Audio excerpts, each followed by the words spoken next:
Hey guys, tonight we begin a journey into a world that existed right beneath the glittering surface of Victorian England, a world where strangers slept side by side, where a single coin could mean the difference between shelter and death, and where the most intimate secrets of thousands were shared in rooms so crowded that privacy became nothing more than a distant dream. Imagine this. In 1888, in just one small district of London called Whitechapel, 233 boarding houses sheltered 8,500 souls every single night. That's nearly the population of a small town, all living under a system of temporary roofs, temporary beds, and temporary lives. But here's what makes this truly extraordinary. Historians barely mention these places.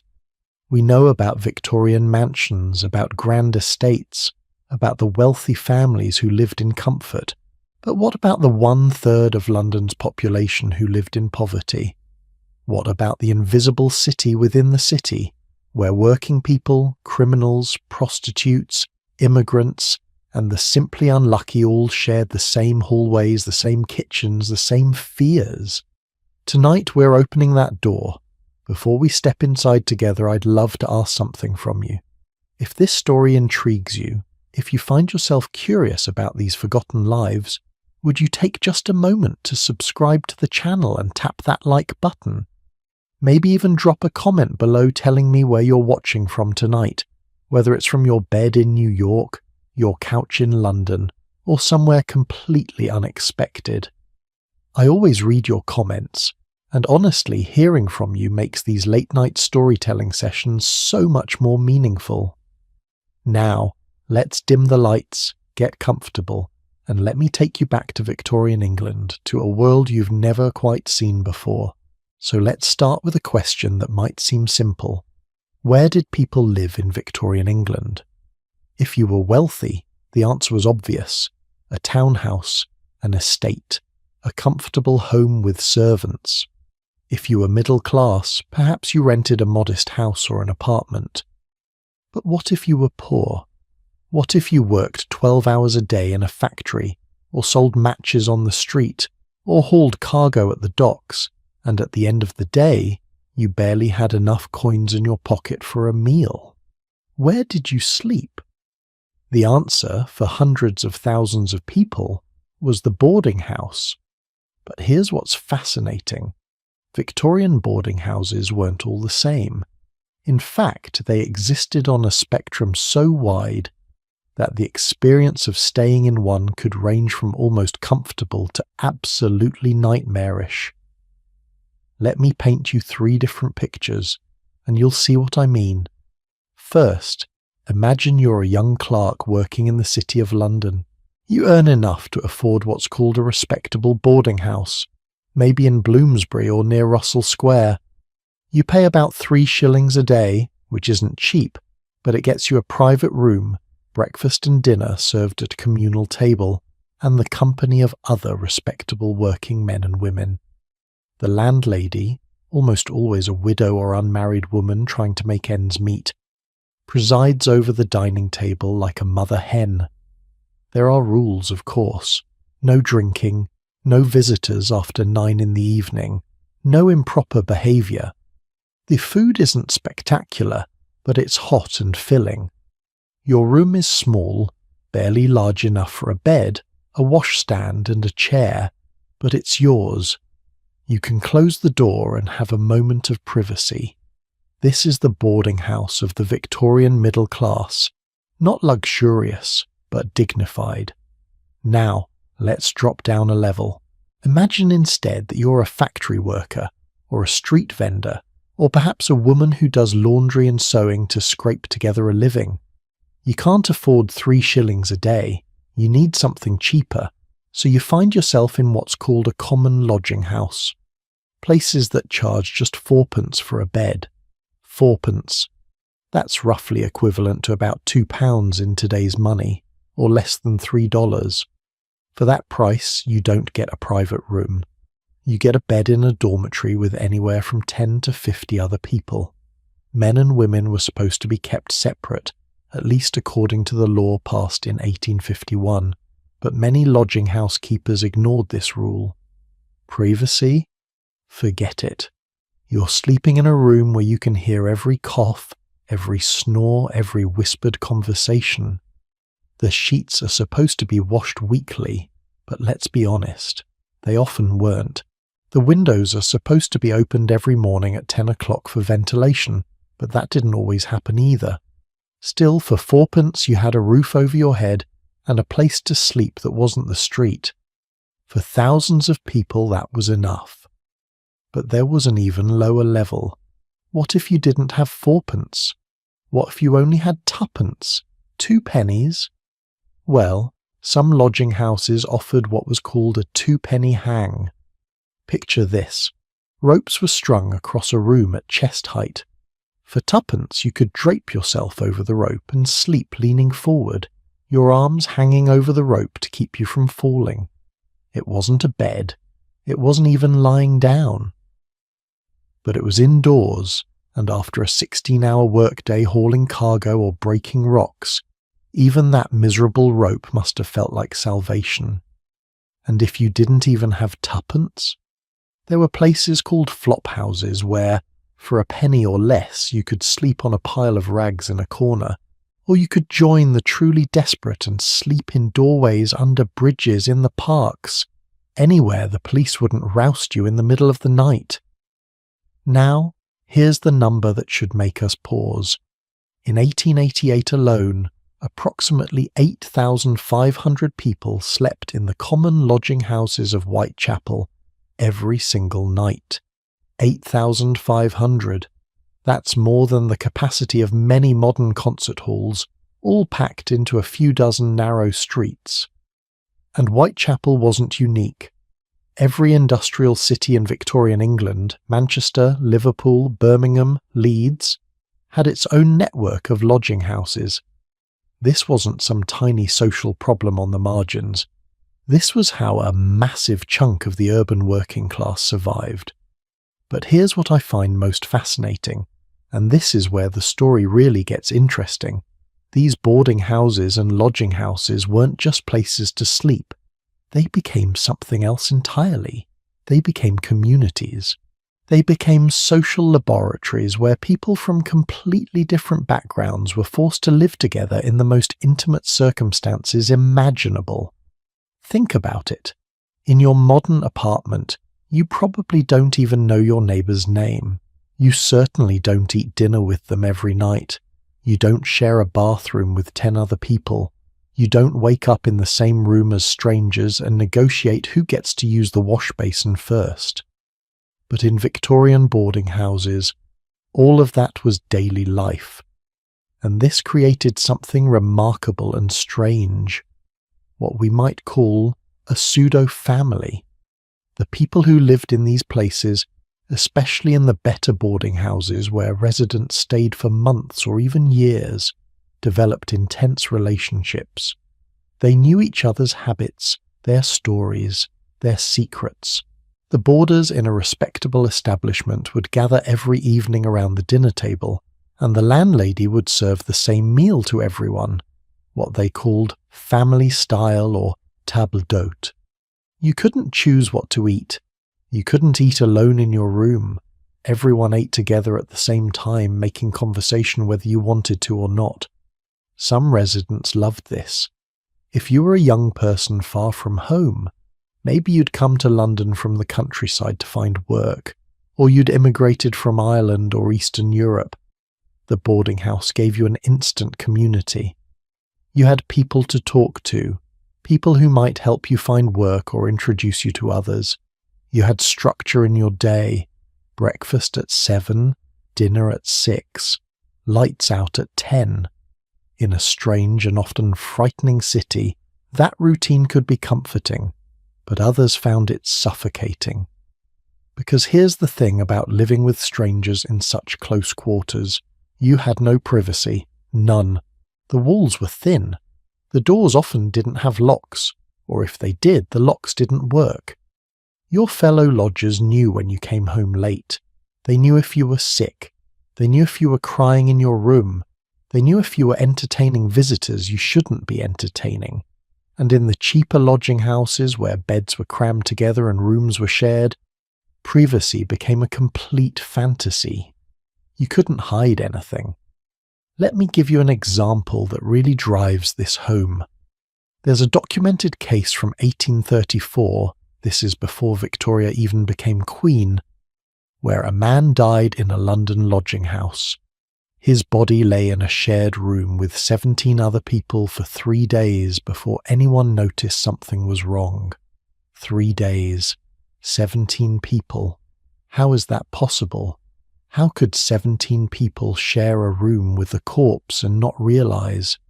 The answer tells us everything about what life was like in these places. People came and went at all hours. Everyone minded their own business because prying into others' affairs could be dangerous. The rooms were dark, poorly ventilated, and smelled terrible anyway. And perhaps most tellingly, people were so exhausted from their work, so ground down by poverty, that they simply didn't have the energy to pay attention to anything beyond their own survival. This story shocked Victorian society when it came out. The newspapers reported it with horror, and it became one of the catalysts for the first boarding house regulations. But here's what strikes me. That story also reveals something about the code of silence that existed in these places.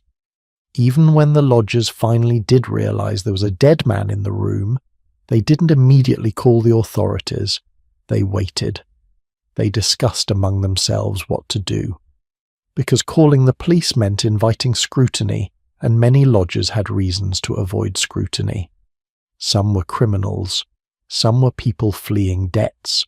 Some were married men living under false names. Some were women doing work that society didn't approve of. The lodging house offered a kind of anonymity.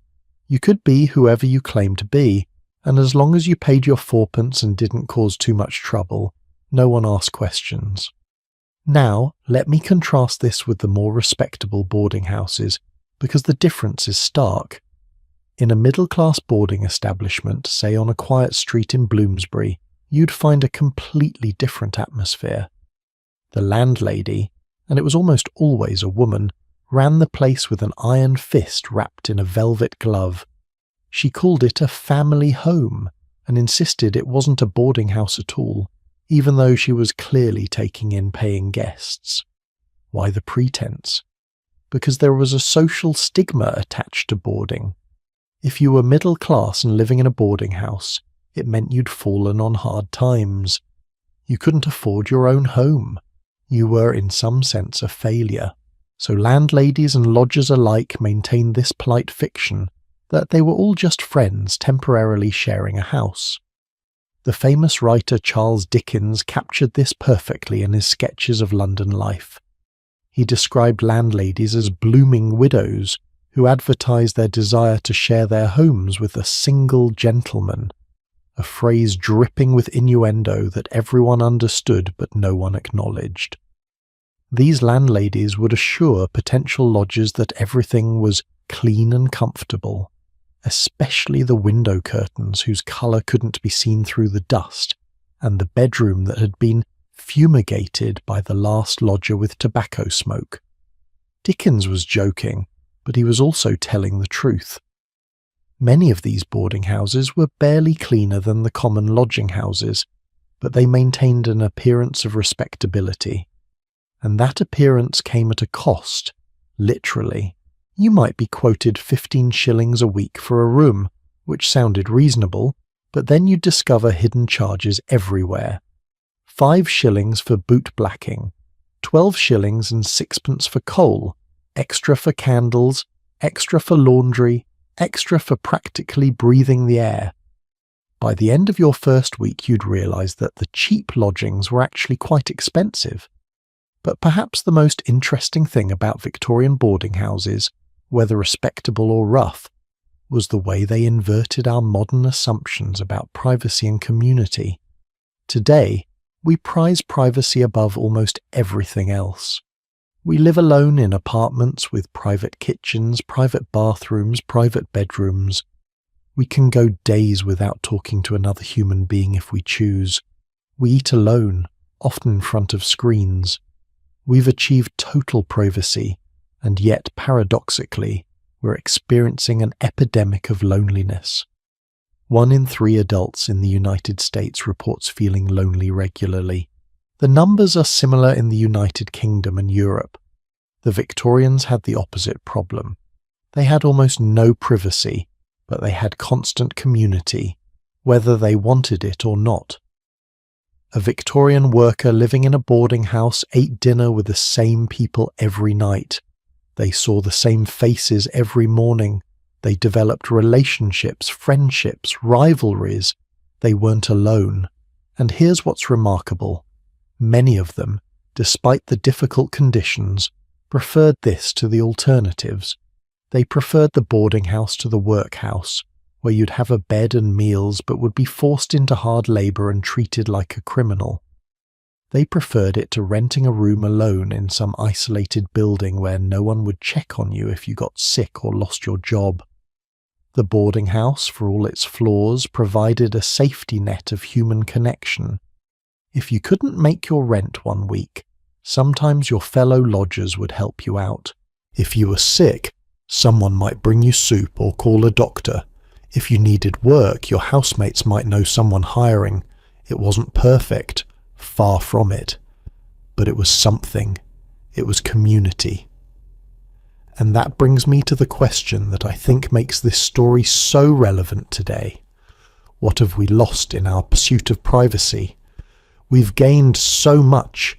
Indoor plumbing, private bathrooms, personal space, the ability to close our doors and be truly alone. But have we lost something too? Have we lost that daily interaction, that forced sociability that, for all its inconveniences, kept people connected to each other?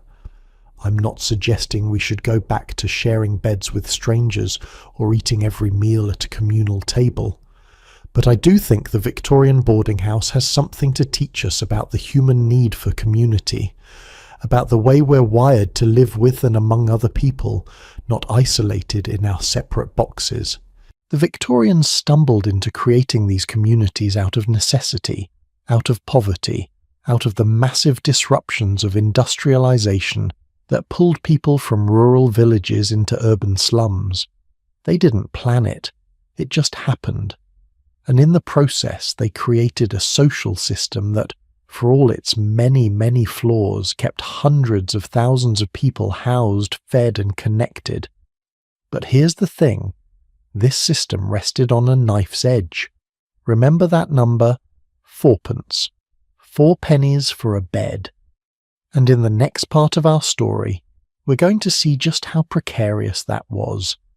We're going to meet the people for whom 4p might as well have been £4. The people who couldn't make that payment, and what happened to them as a result. Because in Victorian England, 4p wasn't just money. It was the thin line between survival and catastrophe. And we're going to see exactly what happened when people fell on the wrong side of that line. 4p. 4 small copper coins. In today's money, that's barely enough to buy a cup of coffee. But in Victorian London, 4p was everything. It was the price of a bed for the night, a roof over your head, a few hours of safety from the streets. And for thousands of people, finding those 4 pennies each day became a matter of life and death. Let me tell you about a woman named Mary Ann Nichols. Her friends called her Polly. She was 43 years old in the summer of 1888, and if you had passed her on the street, you probably wouldn't have noticed her. She was small, dark-haired, with brown eyes that had seen too much hardship. Polly had been married once, had 5 children, but alcoholism, hers and her husband's, had torn the family apart. By August of 1888, she was living in a common lodging house on Thrall Street in Spitalfields, one of the roughest neighbourhoods in London, and every single day Polly faced the same desperate mathematics: earn enough money to pay for her bed or sleep on the street. On the night of August 30th, 1888, Polly had been out trying to earn money. doing laundry work, selling small items, perhaps engaging in prostitution, which was often the only option for destitute women. But by 1:30 in the morning on August 31st, she still hadn't earned her fourpence. She returned to her lodging house on Thrall Street and asked if she could stay anyway, promising to pay in the morning. The deputy keeper, the person who managed the lodging house, refused. No money, no bed. That was the rule, and it was enforced rigidly. If they made exceptions, word would spread, and soon everyone would expect to stay without paying. So Polly was turned away. She wasn't angry about it. She understood the rules. She even joked with the deputy keeper as she left, saying she'd be back soon, that she'd have the money.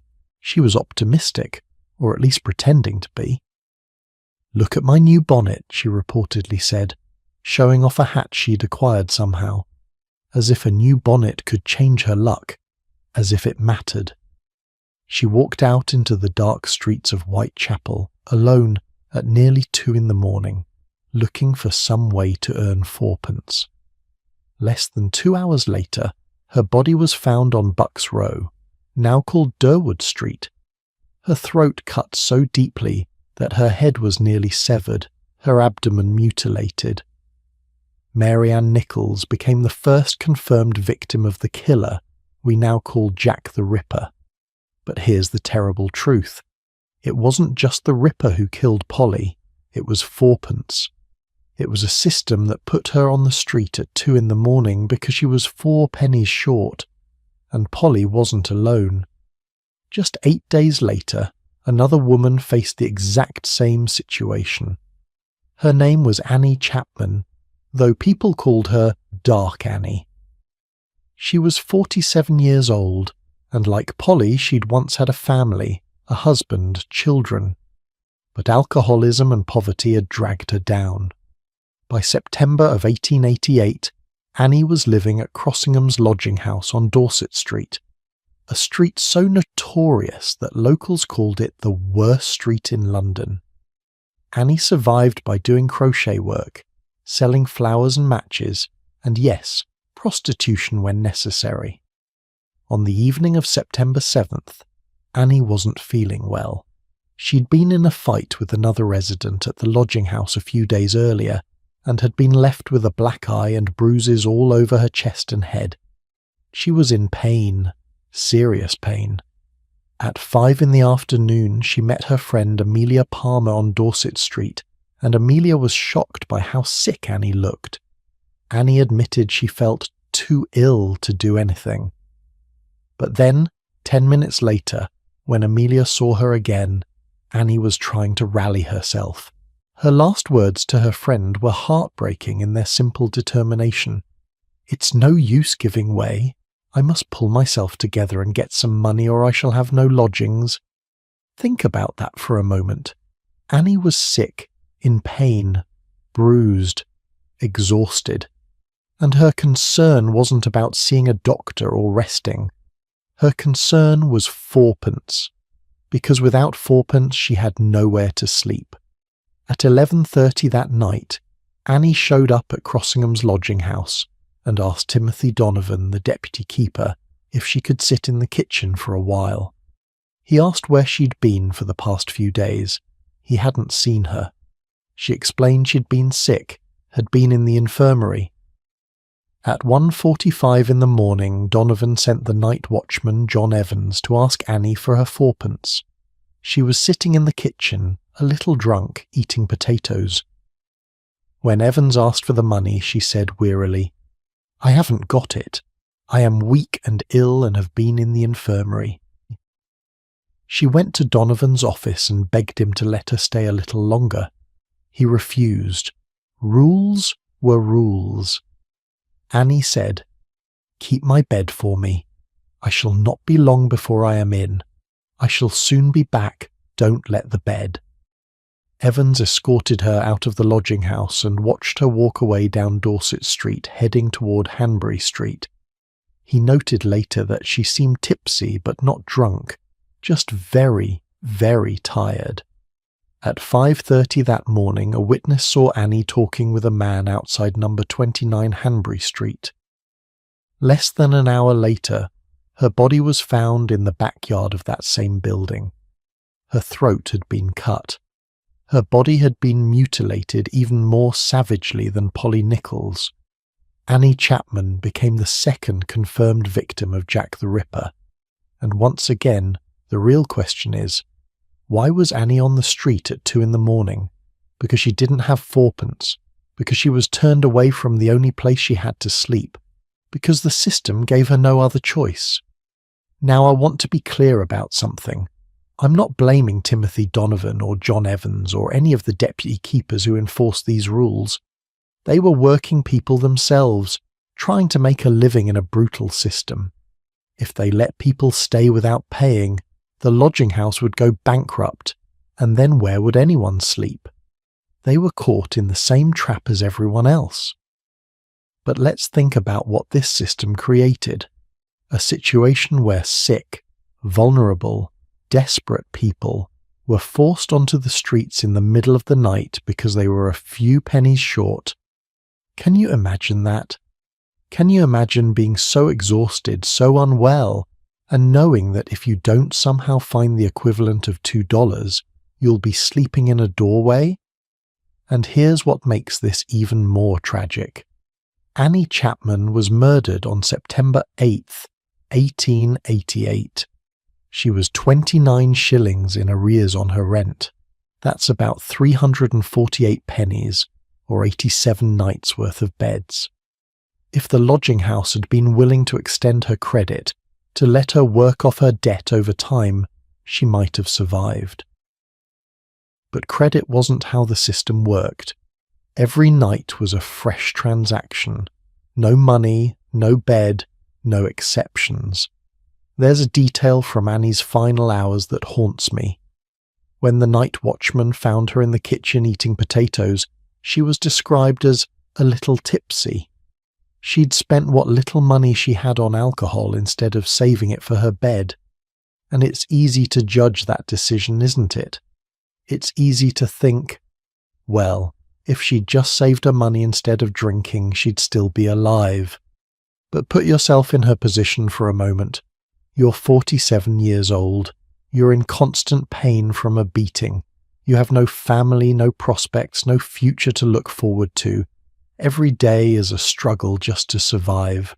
In that situation, wouldn't you want something, anything, to dull the pain, even just for a few hours? Wouldn't you trade tomorrow's security for tonight's comfort? That's not weakness. That's human.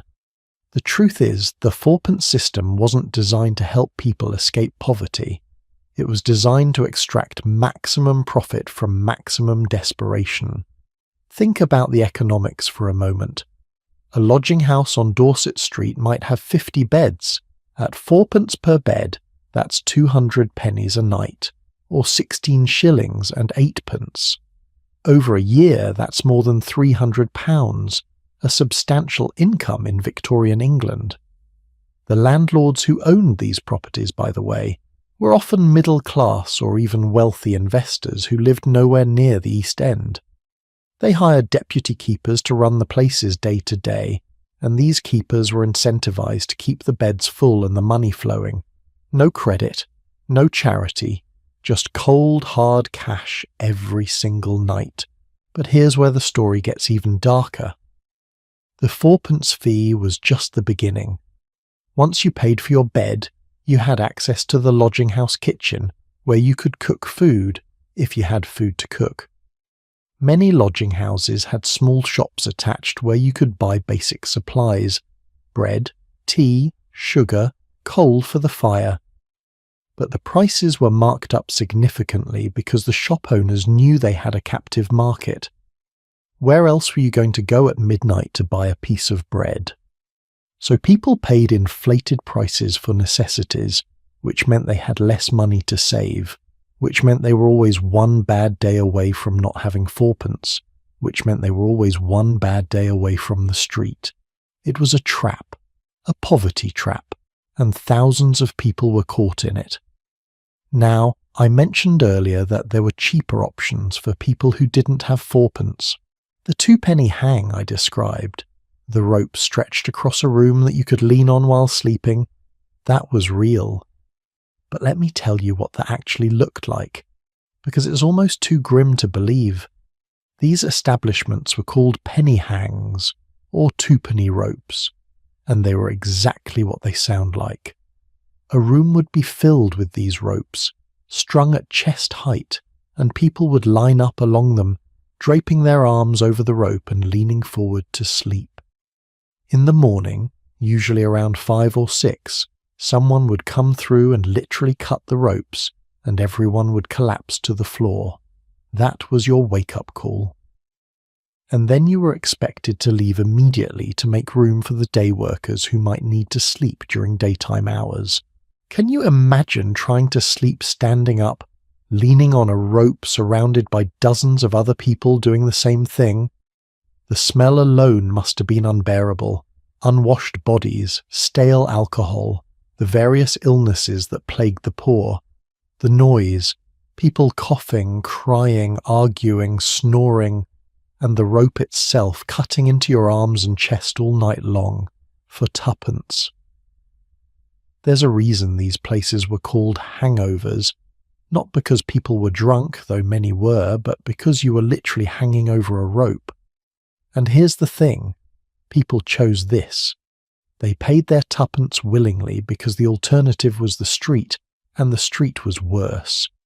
At least with the twopenny rope, you were indoors. You were out of the rain, out of the snow, away from the police who might arrest you for vagrancy. It was miserable, but it was something.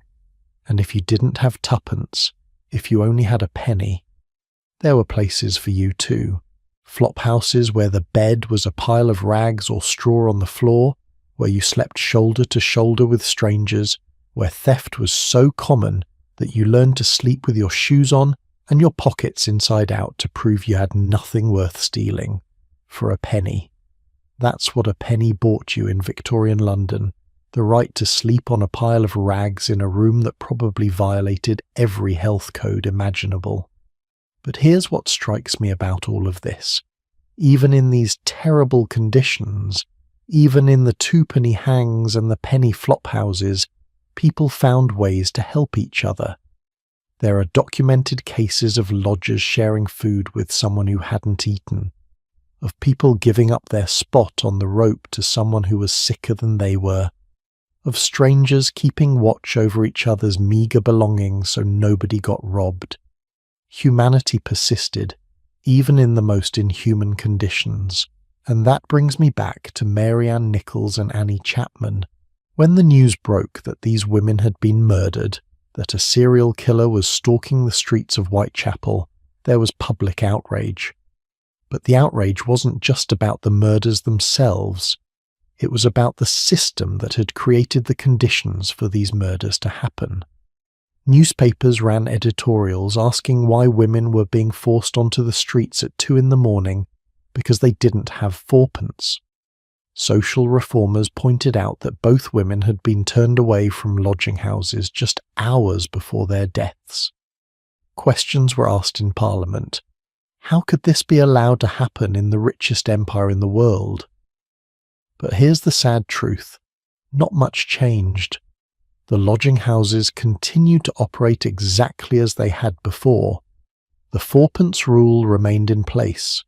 Women and men continued to be turned out onto the streets every single night because they were a few pennies short, because the system was built on those 4 pennies, and changing the system would have required something that Victorian society wasn't willing to do. Acknowledge that poverty wasn't a moral failing, but a structural problem that required structural solutions. Instead, what happened was that the middle and upper classes became fascinated by the murders themselves, by the mystery of Jack the Ripper, by the gruesome details of the crimes, while largely ignoring the conditions that had made women like Polly and Annie so vulnerable in the first place. The murders became entertainment, a puzzle to be solved, rather than a wake-up call about social injustice. And in a way, that's still true today. We're still fascinated by Jack the Ripper. There are hundreds of books, movies, tours, theories about who he was, but how often do we talk about why his victims were on the streets at 2 a.m? How often do we talk about fourpence? So that's the story of fourpence, the thin line between shelter and street, between life and death, between being inside and being out in the dark with whoever might be waiting. But fourpence didn't just determine whether you had a bed.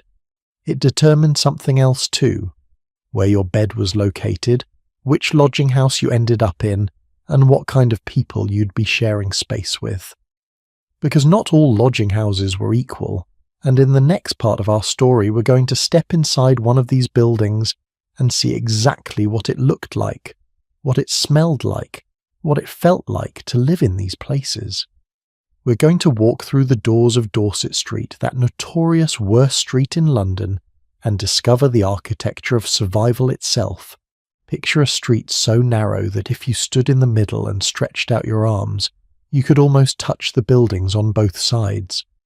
A street barely the length of a football field, lined with ramshackle houses that lean toward each other like drunken conspirators sharing secrets.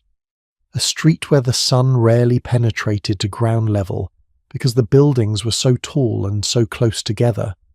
A street that one contemporary observer called perhaps the foulest and most dangerous in the whole metropolis. This was Dorset Street in Spitalfields, London, and in 1888 it was home to some of the most densely packed housing in human history. Tonight, we're going to walk down that street and step inside those buildings, because understanding the architecture of these lodging houses helps us understand everything about how people survived, and sometimes didn't survive, Victorian poverty. Let's start with the street itself. Dorset Street ran for just 230 feet. That's shorter than a city block in most modern cities. But packed into those 230 feet were approximately 30 buildings, most of them 3 or 4 stories tall. And here's the shocking part. At least 7 of these buildings were common lodging houses. Number 9 and 10, numbers 11 and 12, numbers 15 through 20, numbers 28 through 30, and number 35. Crossingham's, the place where Annie Chapman had been turned away on the night she died. Each of these lodging houses could hold anywhere from 40 to over 100 people. Do the math with me for a moment. If each lodging house averaged 70 people, and there were 7 lodging houses, that's almost 500 people living on one short street. 500 people in a space smaller than a football field. But wait. It gets more crowded. Because we have census records from 1911, 23 years after the Jack the Ripper murders, and those numbers are even more staggering. Number 9 and 10 Dorset Street held 97 lodgers in just 12 rooms. Think about that. 97 people, 12 rooms. That's an average of 8 people per room, though the reality was that some rooms held far more. Number 15 through 20, which was also called Commercial Street Chambers, held 138 lodgers in 17 rooms. That's more than 8 people per room as well.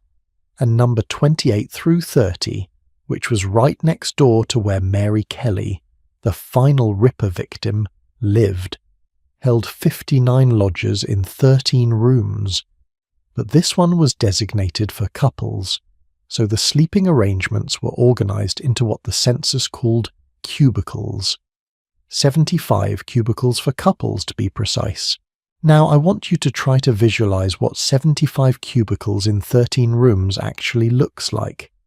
Each cubicle was basically a cage, and I'm not being metaphorical here. These were literal cages made of wood frames with chicken wire stretched across the top. The walls of each cubicle were about 7 feet tall, and the space inside was roughly 5 feet by 7 feet. That's 35 square feet. For comparison, a modern parking space is about 150 square feet. So imagine trying to live, not just sleep but actually live, in a space less than a quarter the size of a parking spot. And now imagine that above your head is chicken wire, because the cubicles didn't have proper ceilings, just this wire mesh to prevent people from climbing out or in. You could hear everything happening in the cubicles around you, every conversation, every argument, every intimate moment. Privacy was not a concept that existed in these spaces. And here's the thing. These cubicles were considered an upgrade. They were called doubles or married couples accommodations, and they cost more than a regular bed in a dormitory. People paid extra, sometimes sixpence instead of fourpence, for the privilege of having these chicken wire cages, because at least you had walls, even if those walls didn't reach the ceiling. At least you had a door, even if it didn't lock properly. It was better than sleeping in a room with 50 other people with no separation at all. So what did the cheaper accommodations look like? Let's step inside one of the dormitory rooms. Imagine you've just paid your fourpence to the deputy keeper, and he directs you upstairs. You climb a narrow staircase, so narrow that you have to turn sideways if you're carrying anything. The stairs are worn down in the middle from decades of footsteps, and they creak alarmingly under your weight. You wonder how many people these stairs have carried, how many lives have passed up and down this worn wood.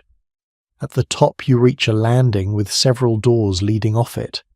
The deputy keeper points to one, and you push it open. The smell hits you first. It's not one smell really, but a combination. Unwashed bodies, yes, but also coal smoke, damp wool, cheap tobacco, boiled cabbage, something sweet and rotten that might be decay or might just be poverty. The air is thick with it, almost visible in the dim light from the single gas lamp that flickers on the wall.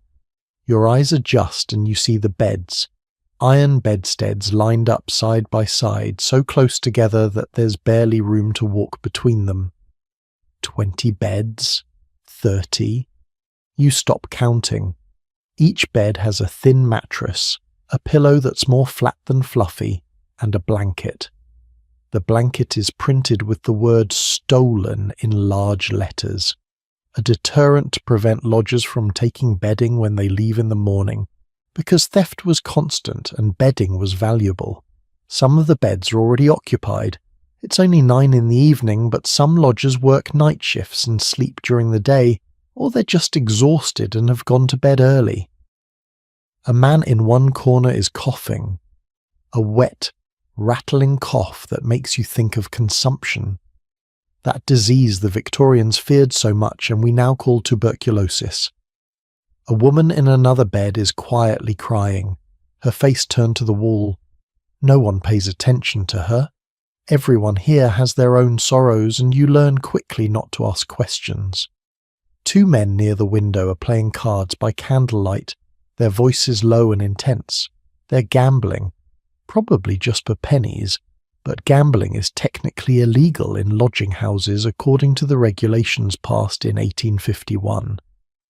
But then again, so is drinking, and you can smell alcohol on half the people in this room. The regulations are rarely enforced. You find an empty bed and sit down. The mattress is lumpy and feels damp, though whether from previous occupants or just from the general moisture in the air, you can't tell. Damp was a constant problem in these buildings. The walls literally ran with condensation because so many people were breathing in such a small space, and the ventilation was terrible.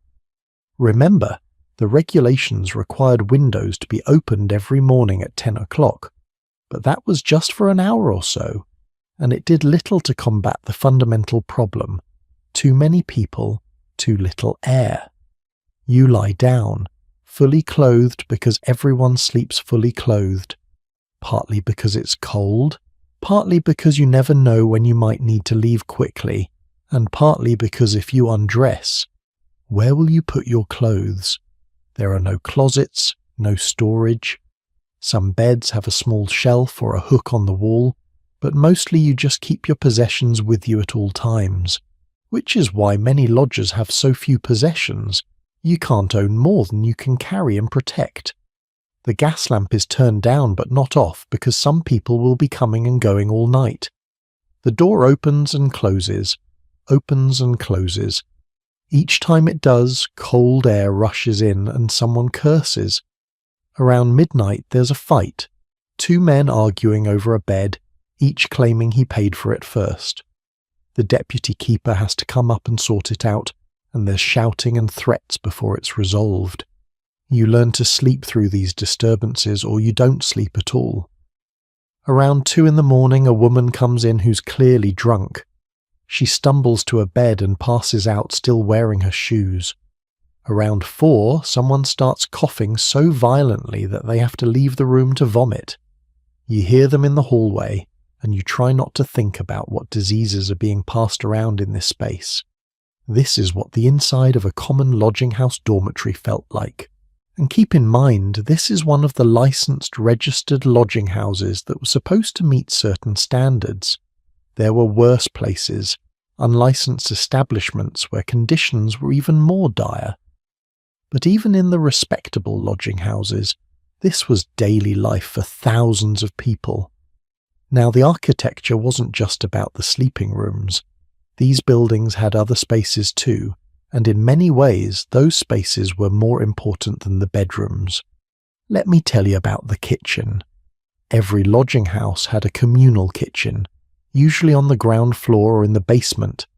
This was where lodgers could cook their own food if they had any, warm themselves by the fire, and most importantly, socialize. The kitchen was the heart of the lodging house. It's where community formed, where information was exchanged, where deals were made and friendships forged. Picture the kitchen at Crossingham's lodging house on Dorset Street. The very kitchen where Annie Chapman ate potatoes hours before her death. It would have been a large room, maybe 20 feet by 30 feet, with a big coal-fired range along one wall for cooking. Long wooden tables and benches filled the space, scarred and stained from years of use. The walls would have been blackened with soot and grease. Pots and pans hung from hooks, but lodgers were expected to provide their own cooking utensils if they wanted to prepare meals. Some lodging houses sold basic supplies, tea, sugar, bread, a bit of meat, but at inflated prices as we discussed earlier. The kitchen would have been crowded, especially in the evenings. This was where people gathered after a long day of work, or after a long day of not finding work. Men would sit at the tables playing cards or dominoes, discussing jobs and opportunities. Women would cluster together, sharing gossip and advice. The air would be thick with smoke from pipes and from the fire, and the noise level would be tremendous. Conversations overlapping, people laughing, arguing, sometimes singing. There might be a newspaper being read aloud because many lodgers couldn't read themselves, and newspapers were expensive, so one person would buy a paper and read the interesting bits out loud to the group. This was how news spread in the East End, not through individual reading, but through communal listening. And here's what fascinates me about these kitchen spaces. They became a kind of democratic forum. In the kitchen of a lodging house, a former soldier might sit next to a street performer, who sat next to a woman selling flowers, who sat next to an out-of-work dock labourer. Class distinctions, while still present, were somewhat flattened by shared poverty. Everyone in that room was struggling. Everyone in that room was a few pennies away from the street, and that created a kind of solidarity, even among people who had nothing else in common. But the kitchen was also where danger lurked, because if you wanted to find someone in the East End of London, if you were looking for a particular person, or if you were scouting for victims, or if you were planning a crime, the lodging house kitchens were where you'd go. Everyone passed through them eventually, and because the population was so transient, with people coming and going constantly, a stranger in the kitchen didn't stand out. You could sit there for hours watching, listening, and no one would question your presence as long as you'd paid for a bed. There's chilling detail from the Jack the Ripper investigation that illustrates this. After the murders, police questioned hundreds of people who'd been in the lodging houses around the time of the crimes, and what they found was that no one remembered seeing anything unusual. No one remembered a man acting suspiciously. Why? Because everyone in those spaces was in some sense suspicious. Everyone had secrets, everyone had reasons to avoid attention, and everyone had learned not to ask too many questions. The lodging house kitchen was a place of community, yes, but it was also a place of strategic anonymity. Let me paint you one more picture, the one that I think really captures the architectural reality of these spaces. In 1928, almost 40 years after the Ripper murders, a photographer visited Dorset Street just before it was demolished. The entire north side of the street, including Miller's Court where Mary Kelly had been murdered, was being torn down to make way for an expansion of Spitalfields Market. And this photographer took some of the last pictures of these buildings before they vanished forever. In one photograph, you can see the entrance to Miller's Court, a narrow brick archway between two buildings. It's barely wide enough for two people to pass side by side. Through that archway was a small courtyard, and off that courtyard were several rooms, including number 13, where Mary Kelly had lived and died. The photographer noted that when he tried to take pictures, an old woman came out of one of the rooms and swore at him, then shuffled back down the passage. She was described as a dreadful-looking slattern, a harsh judgment from the photographer, but it tells us something important. Even 40 years later, even as the area was being demolished, people were still living in these places. They were still home to someone. And that's the thing we can't forget as we talk about the architecture of survival. These weren't just buildings. They were homes. Terrible homes. Inadequate homes. Dangerous homes. But homes nonetheless to thousands of people who had nowhere else to go. The architecture was brutal because the system was brutal. These buildings were designed to pack in as many people as possible, to extract as much rent as possible, with as little investment in comfort or safety as the law would allow, and often less than the law allowed, because enforcement was spotty at best. But within that brutal architecture, people created lives. They fell in love, they made friends, they celebrated small victories and mourned devastating losses. They sang songs in those smoky kitchens, they told jokes in those crowded dormitories. They helped each other survive in those chicken wire cubicles. The architecture shaped their lives, certainly, but it didn't define them. The people who lived in these spaces were more than victims of bad housing. They were human beings, full of complexity and dignity and hope, trying to make the best of impossible circumstances. So we've seen the streets, we've walked through the doors, we've climbed the stairs and entered the rooms. We understand now what these spaces looked like, what they smelled like, what they felt like. But who were the people who ran these places? Who were the individuals who held the keys, who collected the fourpence, who enforced the rules and sometimes bent them? In our next section, we're going to meet the landladies, the women who presided over these crumbling kingdoms, who were both caretakers and capitalists, both mother figures and hard-nosed business managers. Because understanding them helps us understand the whole complicated system of Victorian boarding houses. There's a type of woman who appears constantly in Victorian literature, and if you read enough 19th century novels, you'll start to recognize her immediately. She's usually a widow, often described as blooming despite her advancing years. She places small advertisements in newspapers, announcing that she wishes to share her comfortable home with a respectable single gentleman. She insists always that her house is not a boarding house. Oh no, never that.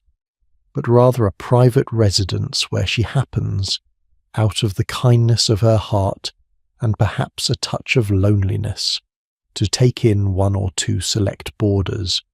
She's particular about cleanliness, strict about rules, suspicious of everyone, and perpetually convinced that her lodgers are either trying to cheat her or seduce her. Victorian writers mocked these women mercilessly. Charles Dickens created entire comic characters around them, and yet these landladies, these queens of crumbling kingdoms, were some of the most important economic actors in Victorian England. Tonight, let's meet them, understand them, and perhaps sympathise with them in ways that Victorian society rarely did. Let's start with a basic question.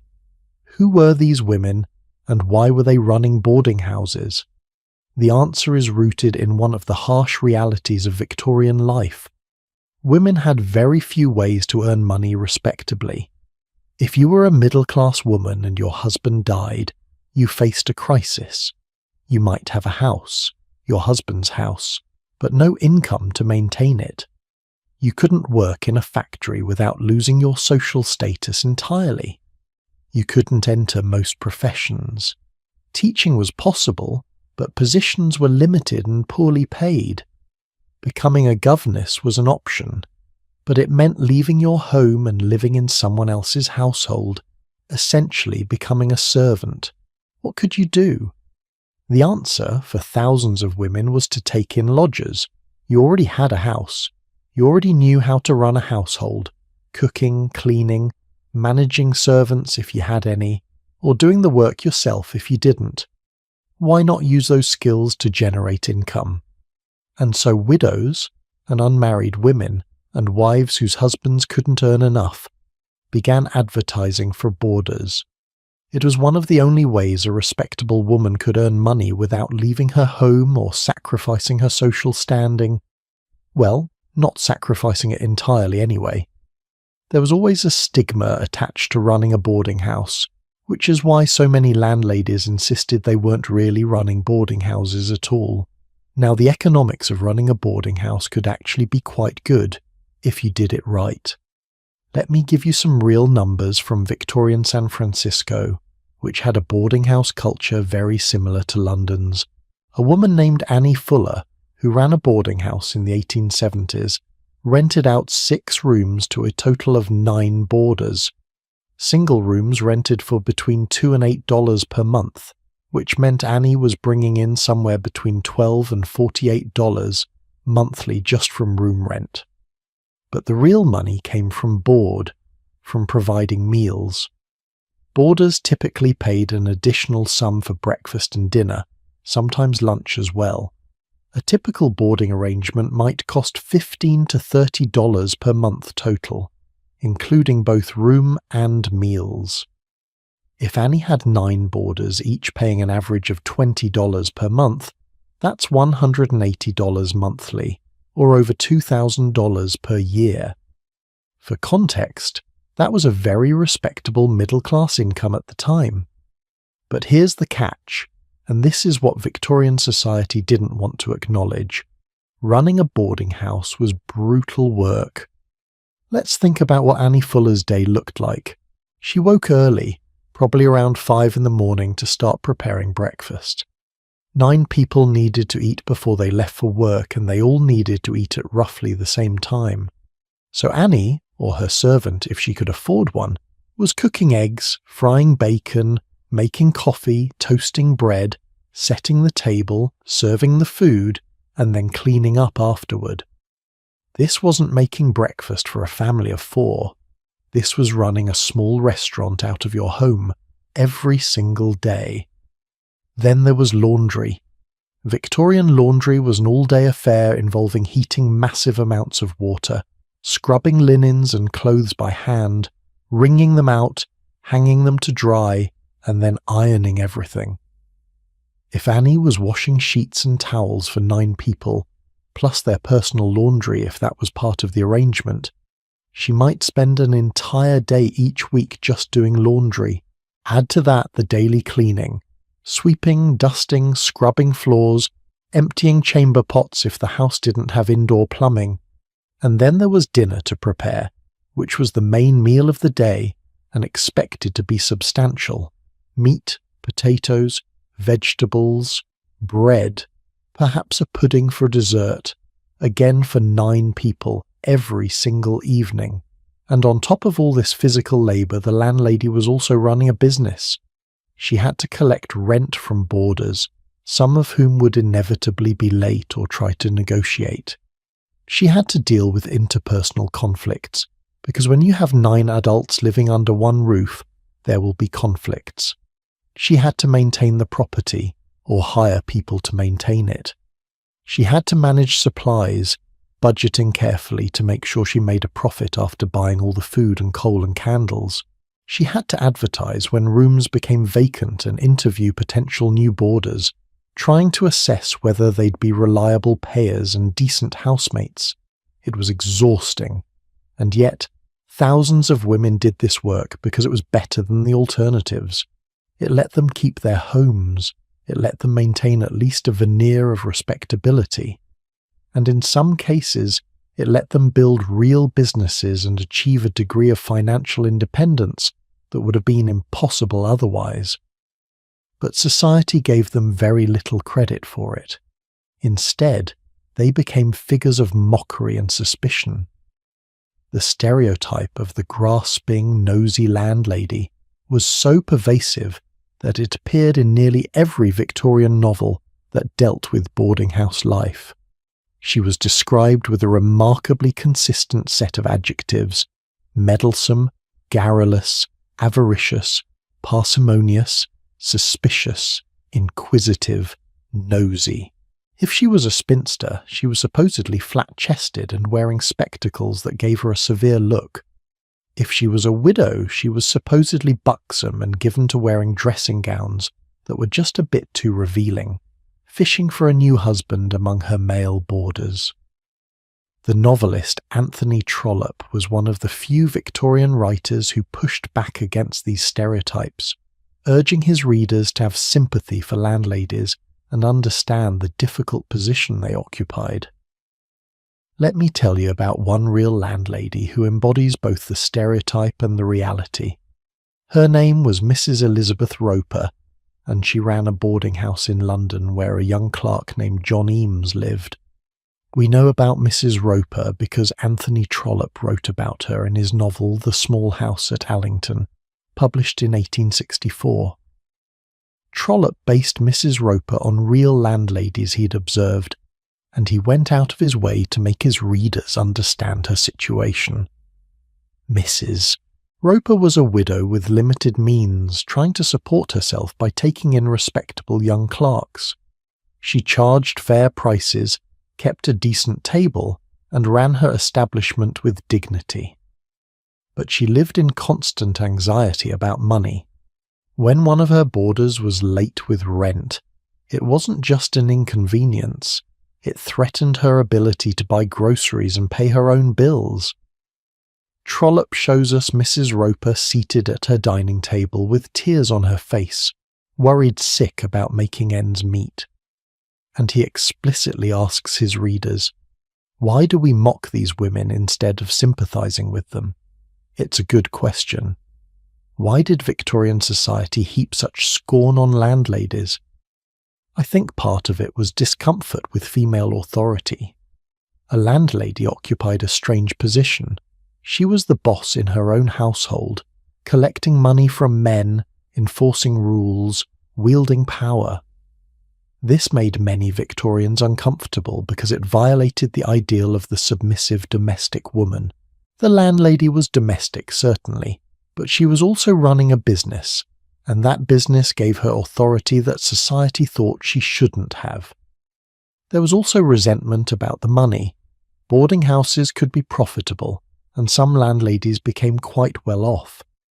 But instead of admiring their business acumen, many people accused them of greed, of profiteering off the misfortune of others. Articles appeared in newspapers complaining about landladies who charged hidden fees, extra for coal, extra for hot water, extra for use of the parlour, and yes, some landladies did this. Remember how Charles Dickens described boarding houses where you were quoted 15 shillings per week, only to discover at the end of the first week that you owed an additional 5 shillings for blacking and 12 shillings and sixpence for coals? That really happened. But was it greed, or was it the only way these women could make the economics work? When you're responsible for feeding 9 people 3 times a day, every penny counts. Now, let me tell you about the other side of boarding house keeping, the lodging houses for the poor, where the landladies, or rather the female keepers, faced entirely different challenges. In the East End lodging houses we've been discussing, the deputy keeper was often a woman, though she might work for a male owner who lived elsewhere. And these women occupied a fascinating position in the social hierarchy. They weren't respectable. They couldn't be, given where they worked and who they dealt with. Many had criminal backgrounds themselves, but they had power. Consider a woman working as deputy keeper at one of the Dorset Street lodging houses. Her job was to collect the fourpence from everyone who wanted a bed, to maintain some semblance of order in the premises and to alert the owner if there were problems. She had to be tough. Tough enough to eject people who couldn't pay, tough enough to break up fights, tough enough to stand up to criminals and drunks and desperate people. These women were not figures of fun. They were formidable, and they had to be, because the alternative was losing control entirely, and once you lost control of a lodging house, it could descend into chaos very quickly. But here's what's interesting. Even these tough deputy keepers were often performing a kind of care work. Yes, they enforced the rules. Yes, they threw people out if they didn't pay. But they also knew their lodgers, knew their stories, knew when someone was genuinely trying versus when someone was taken advantage. There are documented cases of deputy keepers giving lodgers a night or two of grace when they were short of money, hoping they'd find work and pay up later.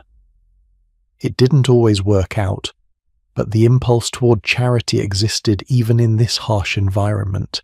Let me give you a specific example. Timothy Donovan, the deputy keeper at Crossingham's who turned Annie Chapman away on the night of her murder, was actually a man. The deputy keeper position could be held by either gender, but the pattern holds. After Annie was murdered, Donovan was reportedly devastated. He'd known Annie for some time. He'd seen her decline, watched her get sicker and poorer. And on that final night, when she asked to stay without paying, he'd made a business decision. He'd said no. The lodging house couldn't survive if everyone was allowed to stay without paying. But after her murder, he apparently questioned that decision over and over. What if he'd let her stay? Would she still be alive? We don't know what Donovan thought privately, but the mere fact that newspapers reported his distress suggests that even these hardened keepers of lodging houses felt the moral weight of their decisions. Now, in the more respectable boarding houses, landladies had a different kind of power, social power. They were the ones who decided who could live in their houses and who couldn't, and this gave them enormous influence over the lives of their boarders. If you were a young clerk or a shop girl, your landlady's opinion of you mattered. If she thought you were respectable, if she thought you were reliable, she might give you character references that could help you get a better job. But if she thought you were trouble, she could spread word through her network of other landladies, and suddenly you'd find it hard to get a room anywhere. And make no mistake, there were networks. Landladies in a given neighbourhood knew each other, talked to each other, shared information about problem boarders. There's a wonderful detail from Victorian San Francisco where boarding house keepers had an informal association, and they would warn each other about boarders who skipped out without paying rent or who caused trouble. In London, the same thing happened informally. If you got a reputation as a bad boarder, that reputation would follow you. So what was the relationship like between landladies and their boarders? It varied enormously, of course, but there were some common patterns. In the better boarding houses, the landlady often played a quasi-maternal role. She worried about whether her boarders were eating enough, whether they were getting enough sleep, whether they were keeping respectable company. She might wait up for them if they were out late, partly to lock the door behind them and partly to make sure they got home safely. She noticed if they seemed unwell and might offer remedies or advice. This could feel comforting, especially for young people far from home, but it could also feel suffocating. Because the flip side of maternal care is maternal surveillance. Your landlady knew everything about your life, when you came and went, who visited you, what you ate, what condition you came home in. She read your mail if you weren't careful. She listened to your conversations. She formed opinions about your morals and your prospects. And if she disapproved of something you were doing, she would tell you, directly, at length. Victorian literature is full of comic scenes where landladies confront their boarders about improper behaviour. The landlady storms into a room demanding to know why a female visitor was seen on the premises. The landlady searches a room looking for evidence of drinking or gambling. The landlady presents an itemised bill for damages and extras that seems to include charges for air and sunlight. These scenes were funny because they were recognisable. Every Victorian reader had either experienced this kind of landlady or knew someone who had. But underneath the comedy was real conflict about boundaries and power. When you rented a room in a boarding house, what rights did you have? Could you come and go as you pleased? Could you have visitors? Could you rearrange the furniture? Could you hang pictures? The answer was usually no, or only with permission, because the landlady was the authority in that house. You were living in her space, by her rules. This is very different from modern rental arrangements where, once you pay your rent, the space is legally yours to use as you wish, within broad parameters. Victorian boarders had much less autonomy. And here's where we see the fundamental tension in the boarding house system. Landladies insisted on calling their establishments homes and treating boarders like family. But it wasn't a family, and it wasn't really a home for the boarders. It was a business transaction dressed up in the language of domesticity, and everyone knew it, which created this strange pretense where both sides played along with the fiction while knowing it was a fiction. The landlady pretended she was generously sharing her home. The boarders pretended they were grateful guests.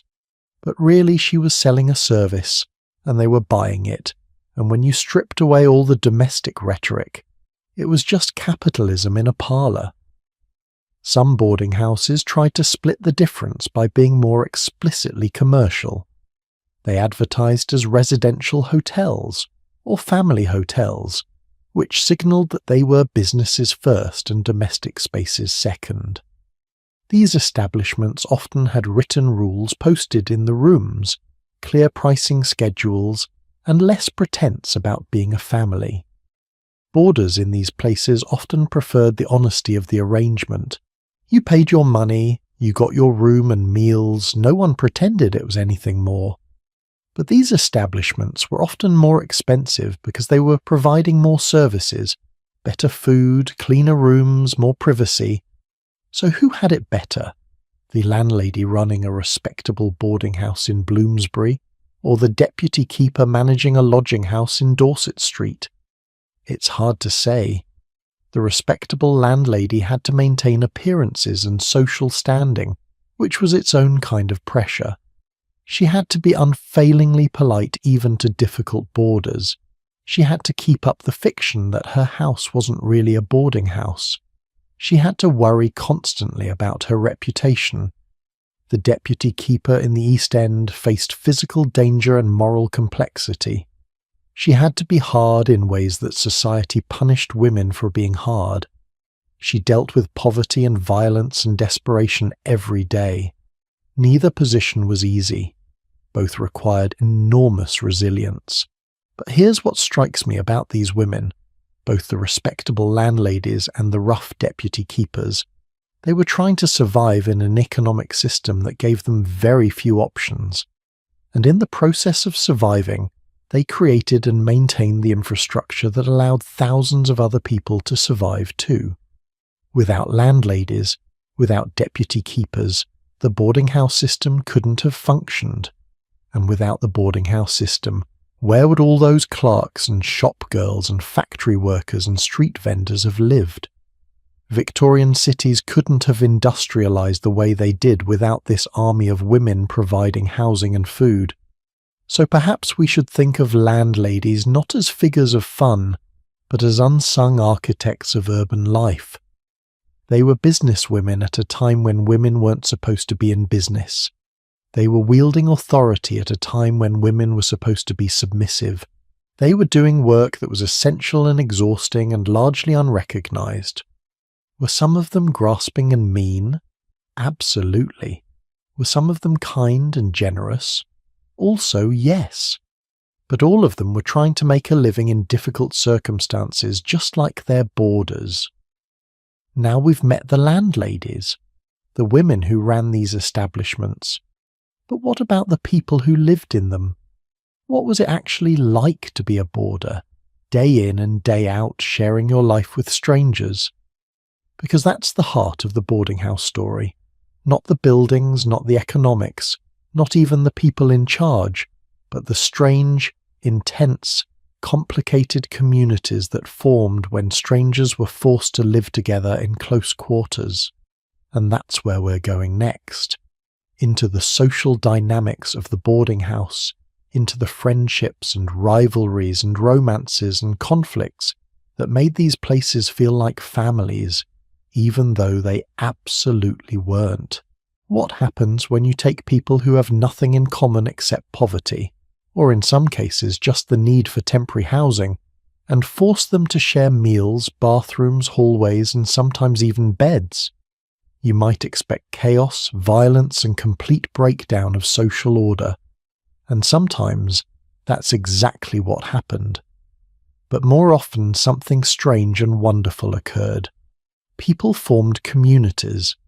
Not perfect communities, not always happy communities, but communities nonetheless. Real relationships, with all their complications and contradictions. Tonight, let's explore the social laboratory of the Victorian boarding house, where strangers became something like family, even though everyone knew the resemblance was only skin deep. Let me start with something that might surprise you: the dinner table. In respectable Victorian boarding houses, dinner wasn't just a meal. It was a daily ritual, almost ceremonial in its regularity. Every evening, usually around 6 o'clock, a bell would ring, and at that bell all the boarders were expected to gather in the dining room and take their assigned seats around a long communal table. The landlady sat at the head, presiding over the meal like a mother over her children, except these weren't her children, and everyone was paying for the privilege of being there. The food would be served family style, which meant large platters and bowls were placed on the table, and people helped themselves and passed dishes around. You couldn't choose what was served. The landlady decided the menu, usually based on what was cheapest and most filling that week. Monday might be beef and potatoes. Tuesday might be mutton stew. Wednesday might be fish if the landlady lived near the market. Thursday might be yesterday's beef warmed up with different vegetables. The menu repeated in predictable cycles, and after a few weeks in a boarding house, you knew exactly what to expect each day of the week. But here's what's fascinating. This forced commensality, this requirement to eat together every single evening, created something that modern life rarely provides: mandatory social interaction. You couldn't retreat to your room with takeout and eat alone while scrolling through your phone. You couldn't skip dinner without everyone noticing and commenting. You had to sit at that table, and you had to make conversation, whether you felt like it or not. And over time, those enforced dinners created bonds. Think about it from the perspective of a young person who just moved to London from the countryside. You're 20 years old, you've just started working as a clerk in an office, and you don't know anyone in this massive, overwhelming city. Your boarding house has 8 other residents, and every evening you sit down to dinner with them. After a few days, you start to recognize patterns. The man across from you always talks about the stock market. The woman to your left is obsessed with the theatre and has an opinion about every play currently running in London. The older gentleman at the end of the table fought in the Crimean War and will tell you about it at length if you let him. These people start to become familiar. You learn their quirks, their stories, their routines. And gradually, without quite meaning to, you start to care what they think. You start to look forward to seeing them at dinner. They become, in a very real sense, your people. Now, was this always pleasant? Absolutely not. Imagine being stuck at a dinner table with people you wouldn't normally choose to spend time with. Maybe there's a bore who dominates every conversation. Maybe there's someone with terrible table manners who chews with their mouth open. Maybe there's a person whose political opinions make your blood boil, and they insist on sharing those opinions loudly and frequently. You can't escape these people. They're there every single night, and so are you. Victorian boarding house residents complained constantly in their letters and diaries about fellow boarders who drove them mad. And yet they also wrote about missing those same people when they moved on, about checking the newspapers to see if their names appeared in announcements of marriages or deaths, about staying in touch for years after they'd all gone their separate ways. Let me give you a specific example of how these relationships worked. There's a memoir written by a man who lived in a Manchester boarding house in the 1950s. Yes, much later than our Victorian period, but the social dynamics were remarkably similar. He describes coming home from school as a child and finding the lodgers seated around the walls of the living room, each man hidden behind his newspaper, reading in companionable silence. There was the Manchester Evening News, the Cork Weekly Examiner, the Irish Independent, the Western People. These men were Irish immigrants working in England, sending money home to their families, living in this temporary space between two lives. And every evening they sat together, not talking much, but present with each other. The author describes one incident where, as a child, he took a poker from the fire and accidentally set fire to one man's newspaper. The room filled with smoke and flapping papers, and he expected punishment. But instead the men laughed. Some of them said that burning is too good for that Macmillan, referring to the Prime Minister whose photo had been on the front page. They forgave him immediately because in their minds he was part of their makeshift family. He belonged there as much as they did. That phrase, "they forgave me," strikes me as so important, because forgiveness implies relationship. You don't forgive strangers, you forgive people you're connected to. And that's what happened in boarding houses. Through sheer proximity and routine, strangers became connected. They weren't friends in the way we usually think of friendship. They hadn't chosen each other, they might not even particularly like each other, but they were bound together by shared experience and shared space. Now, the dynamics in working-class lodging houses were different but equally complex. In the East End common lodging houses, the population was much more transient. People came and went constantly. You might sleep next to someone for a week and never see them again. But even in these unstable communities, patterns emerged. Certain people became regulars at certain lodging houses. They'd come back night after night, week after week, and they'd start to recognize each other. They'd know who to trust and who to avoid. They'd know who might lend you tuppence if you were short, and who would rob you if you fell asleep. And here's where we see something that challenges our assumptions about Victorian poverty and crime. Yes, there was theft in lodging houses. Yes, there was violence. Yes, there were criminals using these places as bases of operation. But there was also mutual aid, solidarity, and protection. If someone in a lodging house was sick, other lodgers might pitch in to help, bringing them soup, fetching medicine, watching over them.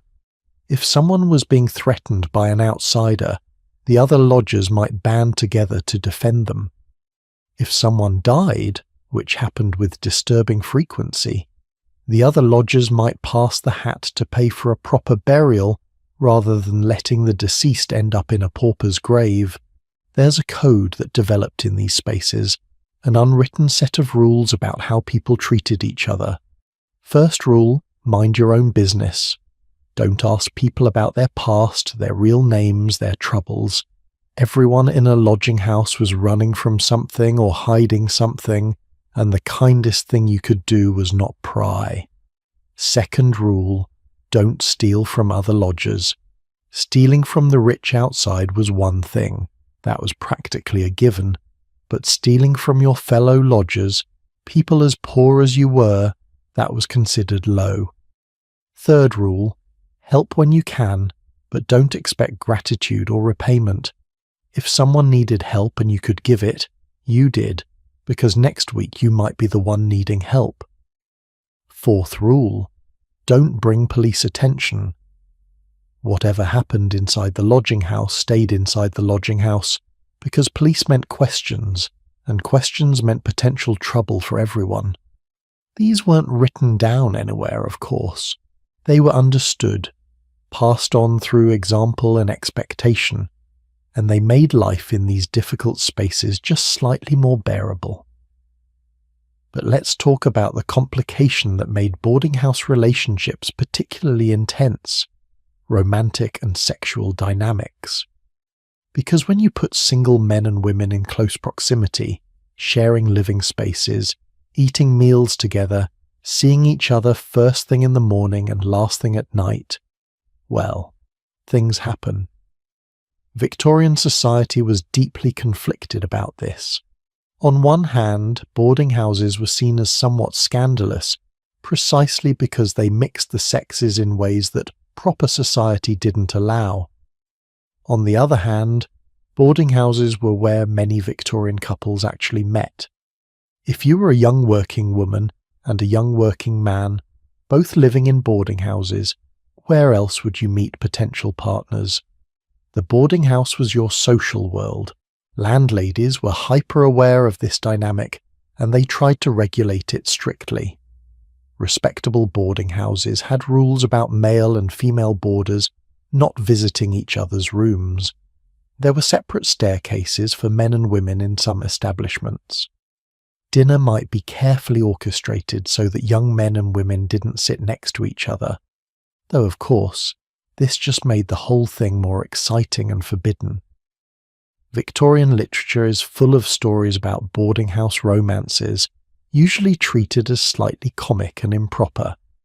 But for the people involved, these were real relationships with real stakes. And not all the romantic dynamics were innocent courtship. Remember, boarding houses often had widows and unmarried women as landladies, and they had male boarders living under their roofs. Victorian society was endlessly fascinated by the possibility of inappropriate relationships between landladies and their male boarders. Novels and plays featured plots where a landlady seduced a young boarder, or where a boarder seduced a landlady, usually with comic or tragic results. Was this just fantasy, or did it reflect reality? Almost certainly both. Living in such close quarters, with blurred boundaries between public and private space, some inappropriate relationships surely developed. But Victorian society's obsession with this possibility tells us more about Victorian anxieties about female sexuality and authority than it does about actual boarding house behaviour. Now, let me tell you about a different kind of relationship that formed in boarding houses, the mentorship or patronage relationship. In middle-class boarding houses, older established boarders would sometimes take younger boarders under their wing. A senior clerk might give advice to a junior clerk about how to advance in the company. An experienced shop girl might teach a newcomer the tricks of dealing with difficult customers. A travelling salesman might share contacts and advice about which towns were good markets. These relationships were valuable precisely because boarders came from diverse backgrounds and had different experiences. You were living with people from different parts of the country, different professions, different social positions. Everyone had something to teach and something to learn. This informal knowledge sharing was particularly important for immigrants. If you just arrived in England from Ireland, or from Eastern Europe, or from rural areas, the boarding house was often where you learned how things worked in the city. Other lodgers would tell you which employers were fair and which were exploiters, where to buy cheap food, how to navigate the transportation system, which neighbourhoods were safe. This information was survival knowledge, and it was transmitted through the boarding house network. But here's the shadow side of these communities. They could also be oppressive and judgmental, because when you live with people in such close quarters, they notice everything about your life, and they have opinions about everything. If you came home drunk, everyone knew. If you lost your job, everyone knew.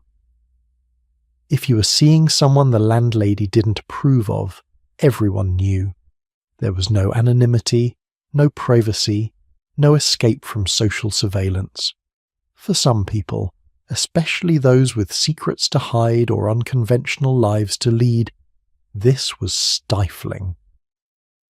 Think about someone who was gay in Victorian England, and there absolutely were gay people in boarding houses, though they couldn't be open about it. Living in a boarding house where everyone monitored everyone else's behaviour, where the landlady checked who was visiting your room, where your mail might be read and your conversations overheard, that was dangerous. Or think about someone fleeing an abusive marriage, trying to start over under a new name.